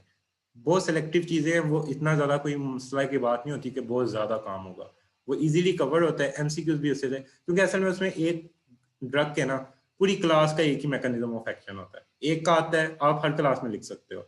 उसके जो कुछ एक्शंस है, कुछ टॉक्सिसिटी है, इतनी जनरल है, वो आपसे कोई पूछता नहीं है, और जो स्पेसिफिक है वो एमसीक्यूज आ जाती है। तो ये इस तरह चीजें चलनी है उनमें।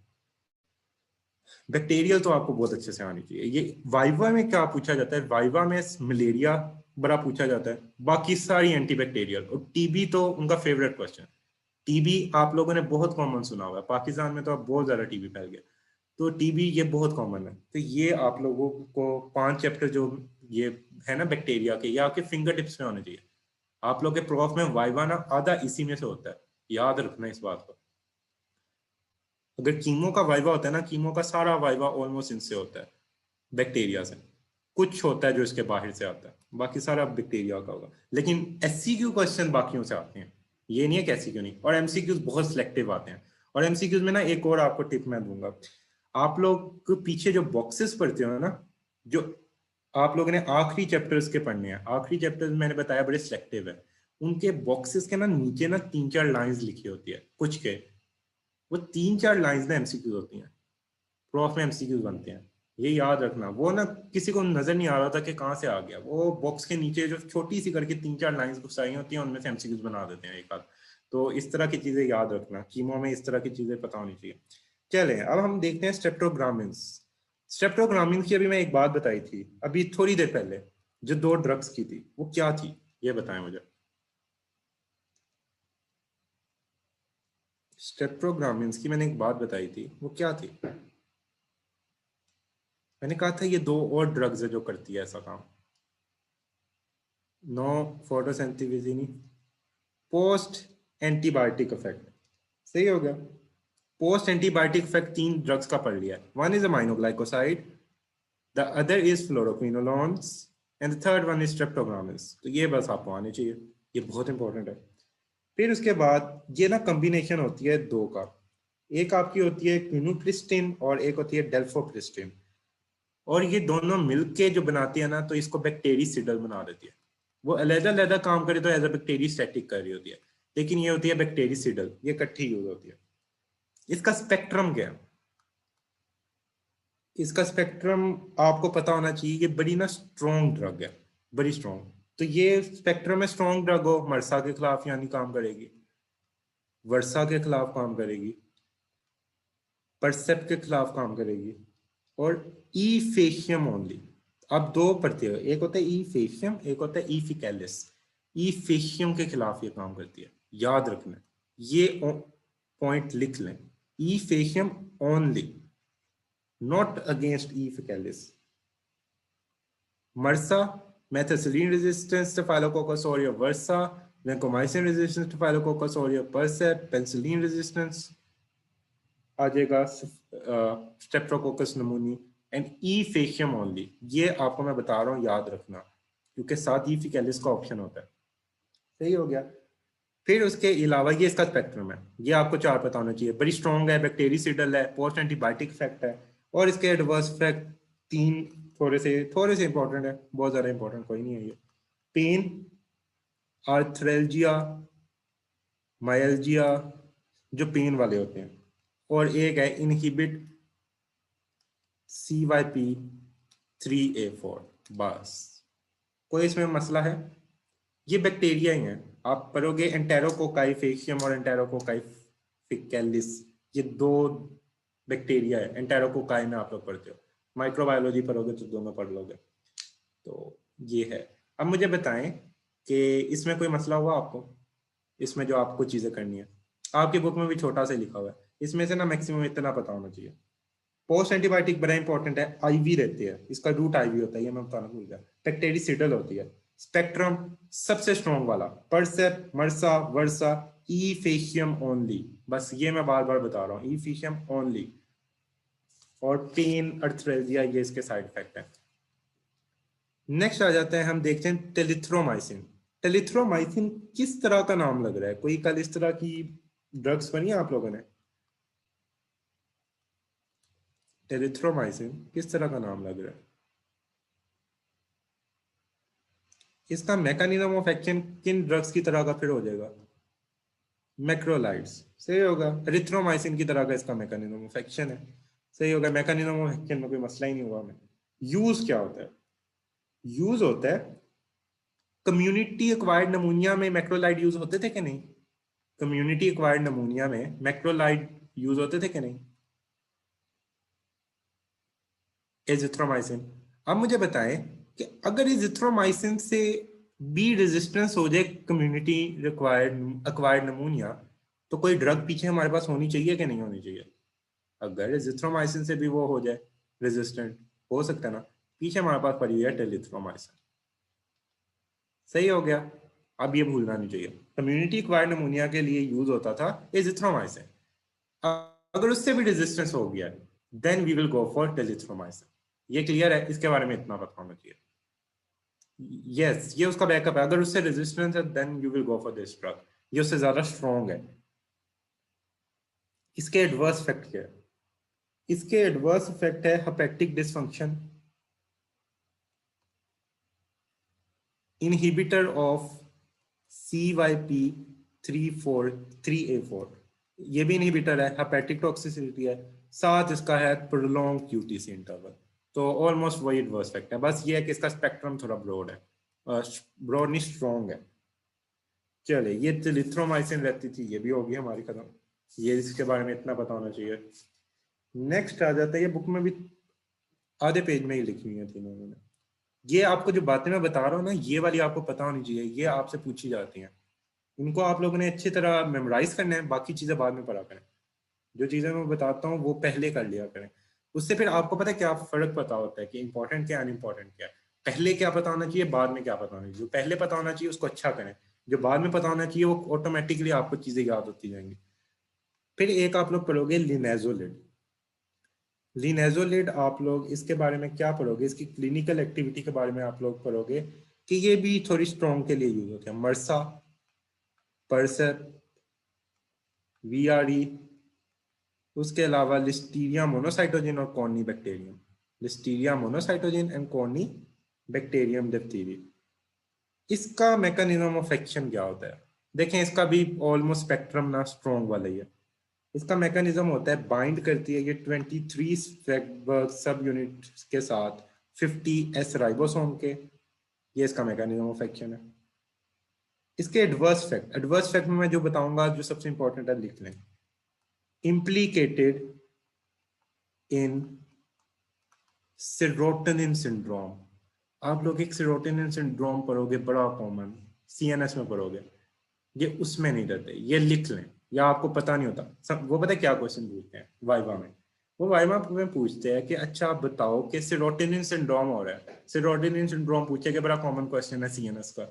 वो जब पूछेंगे आपसे, अच्छा वो आप बताओगे, अच्छा पूछेंगे कोई बैक्टीरियल एंटीबैक्टीरियल है जो ये करवा सकती हो? फिर आप लोगों ने बताना है कि जो होती है हमारे पास लिनेजोलिड, लिनेजोलिड सेरोटोनिन सिंड्रोम में नहीं दी जाती, अगर किसी को हो रहा है तो नहीं देंगे। स्पेक्ट्रम में मर्सा, वीआरई और उसके अलावा आप लोगों ने परसेप याद करना है। परसेप क्या होता है? पेंसिलिन रेजिस्टेंट स्ट्रेप्टोकोकस नमूनी, सही हो गया। मर्सा मेथिसिलिन रेजिस्टेंट स्टेफाइलोकोकस ऑरियस, वर्सा वेंकोमाइसिन रेजिस्टेंट एंटेरोकोकाई। उसके अलावा कोर्नी बैक्टीरियम होता है और लिस्टीरिया मोनोसाइटोजीन। ये इसकी क्लिनिकल एक्टिविटी होगी। इसका मैंने आपको सबसे पहले बता दिया, एक सेरोटोनिन सिंड्रोम। फिर दूसरा इसका बड़ा इंपॉर्टेंट फैक्ट है, बोन मैरो सप्रेशन, बहुत इंपॉर्टेंट। कौन सा protein synthesis inhibitor bone marrow suppression करवाता है? लिनेजोलिड। ये जो आपको मैंने दो बताए हैं ना, ये तो आपको हिफ्ज होने चाहिए, आपको पता होने चाहिए कि ये दोनों ये करवाता है। उसके अलावा बाकी बोन मैरो सप्रेशन हो रहा है तो क्या क्या हो सकता है? न्यूट्रोपीनिया हो सकता है, थ्रोम्बोसाइटोपिनिया हो सकता है। तो बस याद कर लें, वेरी सिंपल। बस ये है जो कल हमारी रहती थी ड्रग्स जो हमने कवर करनी थी, तो ये अब आज हमारी कवर हो गया।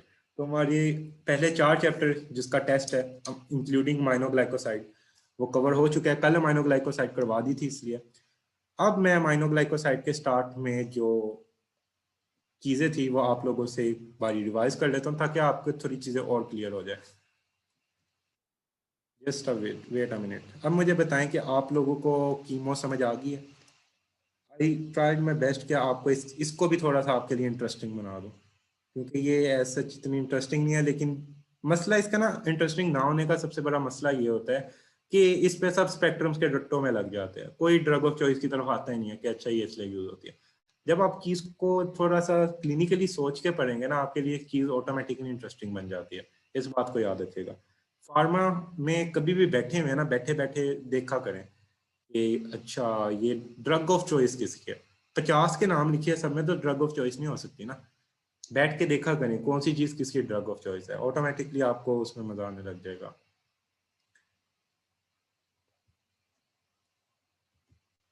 तो मुझे बताएं कि अभी तक आपको फिर ये मुश्किल लगी है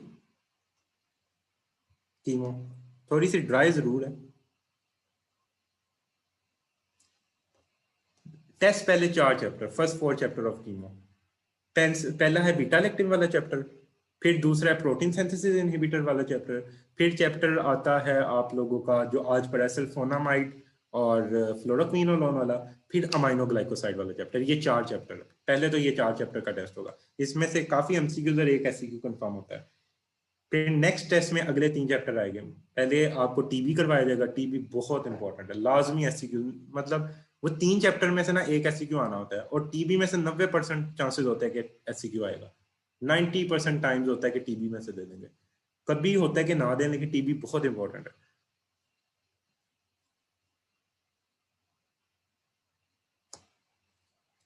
अच्छा जी, अब मैं आपको जरा अमाइनो ग्लाइकोसाइड्स को लूँ। अच्छा, अब हम ना इसमें जस्ट वैसी रिवाइज चीजें करेंगे, जनरल आप लोगों की रिवीजन के लिए। अच्छा जी, अब मुझे बताएं कौन कौन सी ड्रग्स थी जो सेल वॉल में हमारे मसला कर रही थी? ये मैंने स्टार्ट में इसलिए नहीं करवाई थी, मैं स्टार्ट में आपको ये चीज करवा देता, रट्टा होता, कोई फायदा नहीं था। मैंने सोचा कि बेसिक्स को हम एंड पे करेंगे ताकि आपकी चीज रिवाइज हो जाए। सेल वॉल की बात कर रहा हूँ, टेट्रासाइक्लिन सेल वॉल पे नहीं करती थी। सेल वॉल पे आप लोगों ने पहला चैप्टर पढ़ा था, सही हो गया। अब मुझे बताएं कि सेल वॉल वाली बैक्टीरियासिडल होनी चाहिए कि बैक्टीरियोस्टैटिक होनी चाहिए?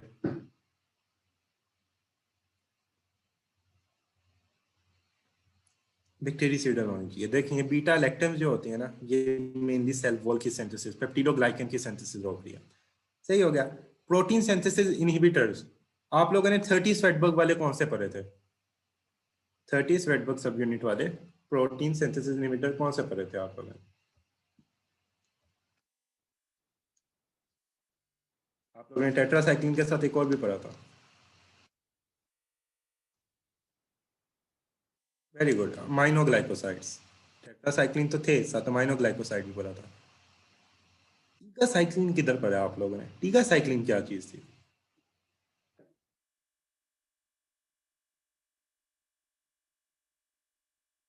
यस, वेरी ब्रॉड, आईवी देते थे। ये कहाँ से एक्सक्रीट होती थी? ये बाल से निकलती थी। इसका सब कुछ ही। और ना इसको ना किस तरह याद रखें, टाइगर से। टाइगर न डर होता है, कोई जंगल का बादशाह होता है, तो ये बादशाह ड्रग है उधर की। तो ये रेजिस्टेंट वालों में यूज होती है, तो इस तरह आपको याद रहती है चीज। अच्छा, मैं एक बात बताना भूल गया था, जैसे टेट्रासाइक्लिन के बारे में आप लोगों ने क्या पढ़ा था, कैसे वो फूड के साथ देते हैं कि नहीं देते आप लोग? टेट्रासाइक्लिन के आप लोग नहीं देते। फ्लोरोक्विनोलोन जो पढ़ी है ना, वो भी एंटासिड्स और केटाइंस के साथ नहीं देते यूजुअली। सही हो गया। जो फ्लोरोक्विनोलोन आप लोगों ने पढ़ी है, वो भी एंटासिड्स एक्सेट्रा के साथ नहीं देते। हाँ, इसके साथ भी अवॉइड करते हैं और एंटासिड्स के साथ भी अवॉइड करते हैं। सही हो गया, ये याद रखना है। 50 स्वेटबर्ग में आप लोगों ने कौन कौन सी ड्रग पढ़ी थी? देखे बगैर बताएं, ये सामने तो आप लोगों के लिखी हुई है। 50 स्वेटबर्ग के आप लोगों ने कौन कौन सी ड्रग पढ़ी थी? क्लोरोफेनेकोल, वेरी गुड। फिर उसके बाद? Very good, clindamycin. आज आपने अभी एक ड्रग पढ़ी है, बल्कि दो ड्रग्स पढ़ी हैं। आज वाली ड्रग भी 50 स्वेटबर्ग की थी। तो याद रखें, 30 स्वेटबर्ग वाली याद कर लें, अमाइनो ग्लाइकोसाइड और टेट्रासाइक्लिन। 50 स्वेटबर्ग की बाकी सारी है। सही हो गया, ये हमारा कवर हो गया। फिर उसके बाद न्यूक्लिक एसिड सिंथेसिस में कौन सी आप लोगों ने पढ़ी है आज? मेटाबॉलिक पाथवे वाली। मेटाबॉलिक पाथवे में आज कौन सी पढ़ी है, metabolic pathway? Sulfonamides and trimethoprim, very good. और न्यूक्लिक एसिड की सिंथेसिस में जो मसला करवा रही थी, जो उनकी बाइंडिंग अनबाइंडिंग नहीं होने दी थी, फ्लोरोक्विनोलॉन्स। तो देखें, ये आप लोग को अब चीजें आती हैं। सही हो गया। फिर हम देखते हैं वन बाय वन सारी चीजें जल्दी से। कीमोथेरेपी ट्रीटमेंट होता है that uses powerful chemical to kill fast growing cells in your body. आप लोग सुनते हो ना, कैंसर में कीमोथेरेपी होगी, कैंसर में कीमोथेरेपी की जा रही है। फास्ट ग्रोइंग सेल्स, जो बैक्टीरिया है वो क्या कर रहे होते हैं? वो भी तो फास्टली ग्रो हो रहे होते हैं ना बॉडी में, अगर कोई मसला करना है। हमारी बॉडी भी फास्टली ग्रो कर रही होती है कैंसर में, तो एंटी कैंसर ड्रग्स भी आप लोग इसी में पढ़ते हो, कीमोथेरेपी। अच्छा, मुझे बताएं, कोई एंटी माइक्रोबियल है, अब आप लोगों ने पढ़ लिया है, उसकी सिलेक्शन आप लोग कैसे करोगे, क्या सोच के करोगे? उसका सिलेक्शन क्राइटेरिया क्या होगा?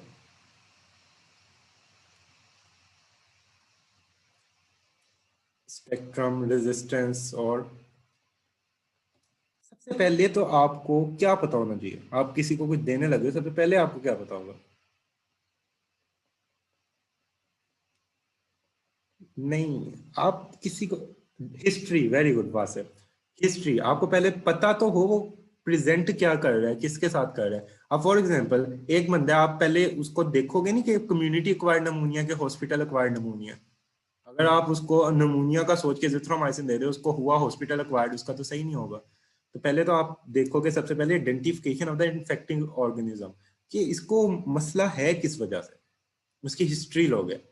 फिर empiric therapy before identification of organism. Empiric therapy ये होती है कि आप अभी ऑर्गेनिज्म आइडेंटिफाई नहीं हुआ, आप उसकी थेरेपी स्टार्ट कर दो, उसका ट्रीटमेंट स्टार्ट कर दो। सही हो गया। अच्छा, एक बात याद रखना, जो कल्चर के लिए भेजा जाता है ना कोई भी सैंपल, वो एंटीबायोटिक देने से पहले लिया जाता है। अगर आप एंटीबायोटिक दे दोगे ना, तो कल्चर में प्रॉपर बैक्टीरिया नहीं आते। सही हो गया ना, एंटीबायोटिक बैक्टीरिया को मार देगी, वो कल्चर में कैसे आएंगे? तो ये बात याद रखना, ये माइक्रोबायोलॉजी में बड़ी कॉमन बात है। फिर determination of anti microbial susceptibility, फिर आप देखोगे कौन सी सेंसिटिव है, कौन सा रेजिस्टेंट है। आपको ये थोड़ी सी बातें आपने देखनी होती है। बैक्टीरियोस्टैटिक और बैक्टीरियसिडल को आप लोगों को पता है, स्टेशनरी फेज में रख दे तो बैक्टीरियोस्टैटिक है, बैक्टीरियसिडल उसको किल कर देती है। अब ना ये आप लोगों ने याद करनी है। अब बैक्टीरियसिडल हम देखते हैं, बीटा लैक्टम्स आप लोगों ने पढ़ा था कि बैक्टीरियसिडल है, इस बात से सारे एग्री करते हैं। ये सेल वॉल को मसला करती है, तो बैक्टीरियसिडल होगी, तो याद होगा। अमाइनो ग्लाइकोसाइड कल हमने पढ़ा है, ये बैक्टीरियसिडल है। ये वाली अभी हमने पढ़नी है, ये अभी हमने पढ़ी नहीं है। फिर ग्लाइकोपेप्टाइड में वेंकोमाइसिन पढ़ा था, वेंकोमाइसिन भी बैक्टीरियसिडल है। क्विनोलॉन्स में मैंने आपको बताया था ना कि ये बैक्टीरियसिडल है, फ्लोरोक्विनोलॉन्स। तो क्विनोलॉन्स बैक्टीरियसिडल है। सही हो गया, इनको भी देखिए, ये आप लोगों ने कर ली है, तो ये बैक्टीरियसिडल है। फिर उसके बाद ये वाली अभी आगे चैप्टर्स में आनी है, ये वाली मेट्रोनिडाजोल आनी है, कोलिस्टिन आनी है, रिफेम्पिसिन आनी है। Bacteriostatic protein synthesis inhibitors mostly क्या है, मैक्रोलाइड, टेट्रासाइक्लिन, क्लोरोफेनिकोल, ये सारी क्या है, बैक्टीरियोस्टैटिक है। इस तरह याद रखें, क्लिंडामाइसिन, ये अभी आप लिनाजोलेट जो पढ़ के आए हो, ये सारी बैक्टीरियोस्टैटिक है। सल्फोनामाइड्स भी बैक्टीरियोस्टैटिक है। ये बैक्टीरियोसिडल कब बन जाती है फिर, अगर ये बैक्टीरियोस्टैटिक है?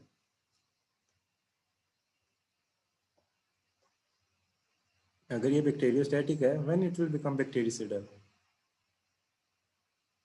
जब दो साथ देंगे को ट्राइमेथोक्साजोल। बस ये याद रखना है, सारी प्रोटीन सिंथेसिस इनहिबिटर्स ना बैक्टीरियोस्टैटिक होती हैं, इस तरह याद रखें।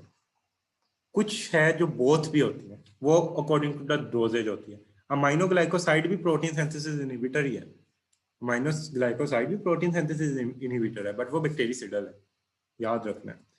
ये आपको बस बताना चाहिए। मिनिमम इनहिबिटरी कंसंट्रेशन आपको पता है कि जो मिनिमम कंसंट्रेशन जितनी होती है किसी ड्रग को उसकी विजिबल ग्रोथ खत्म करने के लिए आफ्टर 24 आवर्स। बस ये आपको कुछ पता होना चाहिए था इसके बारे में। और selection of the anti microbial, आपको पहले बताया कि आइडेंटिफाई करे ऑर्गेनिज्म की सस्पेक्टेबिलिटी चेक करे, फिर पेशेंट को देखना है। अब ये तो चेक कर लिया, आपको पता लग गया, आप एवं किसी पेशेंट को उठा के फ्लोरोक्विनोलोन तो नहीं दे दोगे ना, तो छोटा बच्चा उसको फ्लोरोक्विनोलोन तो नहीं दोगे। आप उसको क्या करोगे, सेफ्टी। और आखिरी है कॉस्ट ऑफ द थेरेपी, ये बड़ी इंपॉर्टेंट होती है। आपके पास कोई पेशेंट आया है, सही है, वो गरीब है, तो आपने उसका जो ड्रग रिजीम बनाना है, आपने उसके अकॉर्डिंग बनाना है। आप उसको भाई सबसे महंगी ड्रग लिख के दे दो मार्केट की, वो लेगा ही नहीं, वो सही नहीं होगा, तो फायदा क्या। आप उसको वो ड्रग लिख के दोगे जो वो अफोर्ड कर सके। तो ये याद रखना है, सेफ्टी और कॉस्ट, कॉस्ट थेरेपी बहुत इंपॉर्टेंट चीज होती है। सही हो गया ना। इसलिए कंपनियों से क्या करना है, कंपनियों से चीजें लेनी है कि नहीं लेनी, ये बताएं पहले।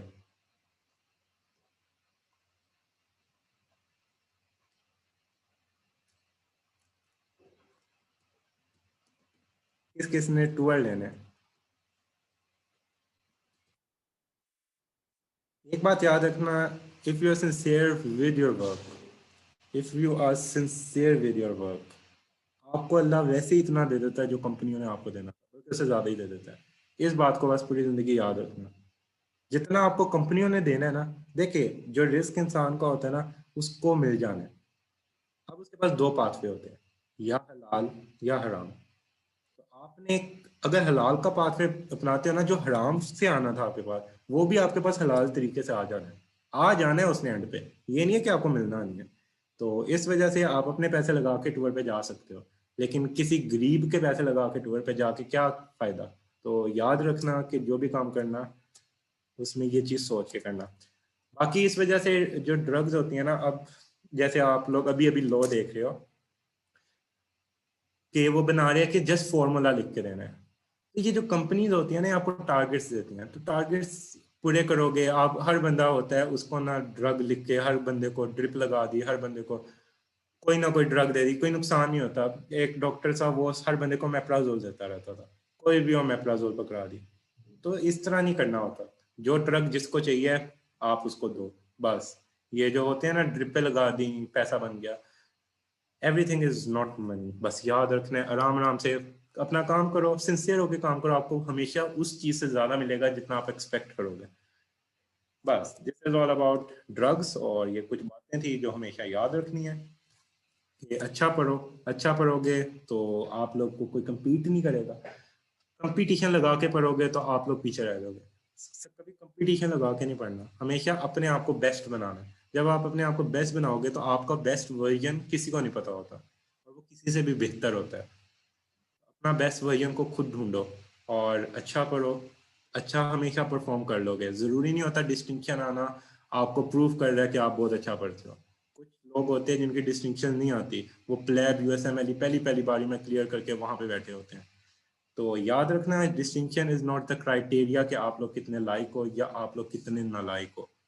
ना अच्छे मार्क्स से क्राइटेरिया है कि आप कितने लायक हो कितने नालायक हो। आप अपना जो भी इंटरेस्ट है उस इंटरेस्ट को अच्छा करो और उस पर अपनी एबिलिटीज को स्ट्रॉन्ग करो। आपका रट्टा नहीं अच्छा, अपने कॉन्सेप्ट्स अच्छे करो। आपको बाद में कॉन्सेप्ट्स काम आने, रट्टा काम आना भी नहीं है। मार्क्स नहीं आते कोई मसला नहीं, इंटरेस्ट लेके कोई चीज़ पढ़ लो। हाउस जॉब जाओगे, किसी ने फिर डिस्टिंक्शनों का बाद में नहीं पूछना। एक बार एफसीपीएस निकल गया, किसी ने नहीं पूछना कि भाई 2 डिस्टिंक्शन थी कि 50 थी। फिर आपने लोगों ने आपका रवैया देखना है और लोगों ने आपके स्किल्स देखनी है। और स्किल्स हमेशा तब आती है जब आप अपने सब्जेक्ट के साथ सिंसियर हो। आप बस ये सोच के ना पढ़ो कि मैंने नंबर लेने हैं। तो this is the whole lecture. अब आप लोग जा सकते हो। So best of luck for the test. सारे टेस्ट लाजमी दीजिएगा। आई होप आपको कीमो इतनी मुश्किल नहीं लगी होगी जितनी ये समझी जाती है। आई ट्राइड माई बेस्ट कि आपको ड्रग ऑफ चॉइसेस अच्छे से करवाऊं, ताकि आप लोगों को खुद भी पढ़ना है कि अच्छा ये डॉक्टर ने इसको ड्रग दिया तो क्यों दिया। कभी भी कोई चीज देखनी हो ना, अपने कोई आसपास हो, घर में ही कभी किसी को बुखार हो तो देखा करें कौन सी ड्रग दे रहे हैं। आपके खुद ही बाखुद ये सारी चीजें सही हो जाएंगी। So very best of luck. Allah Hafiz.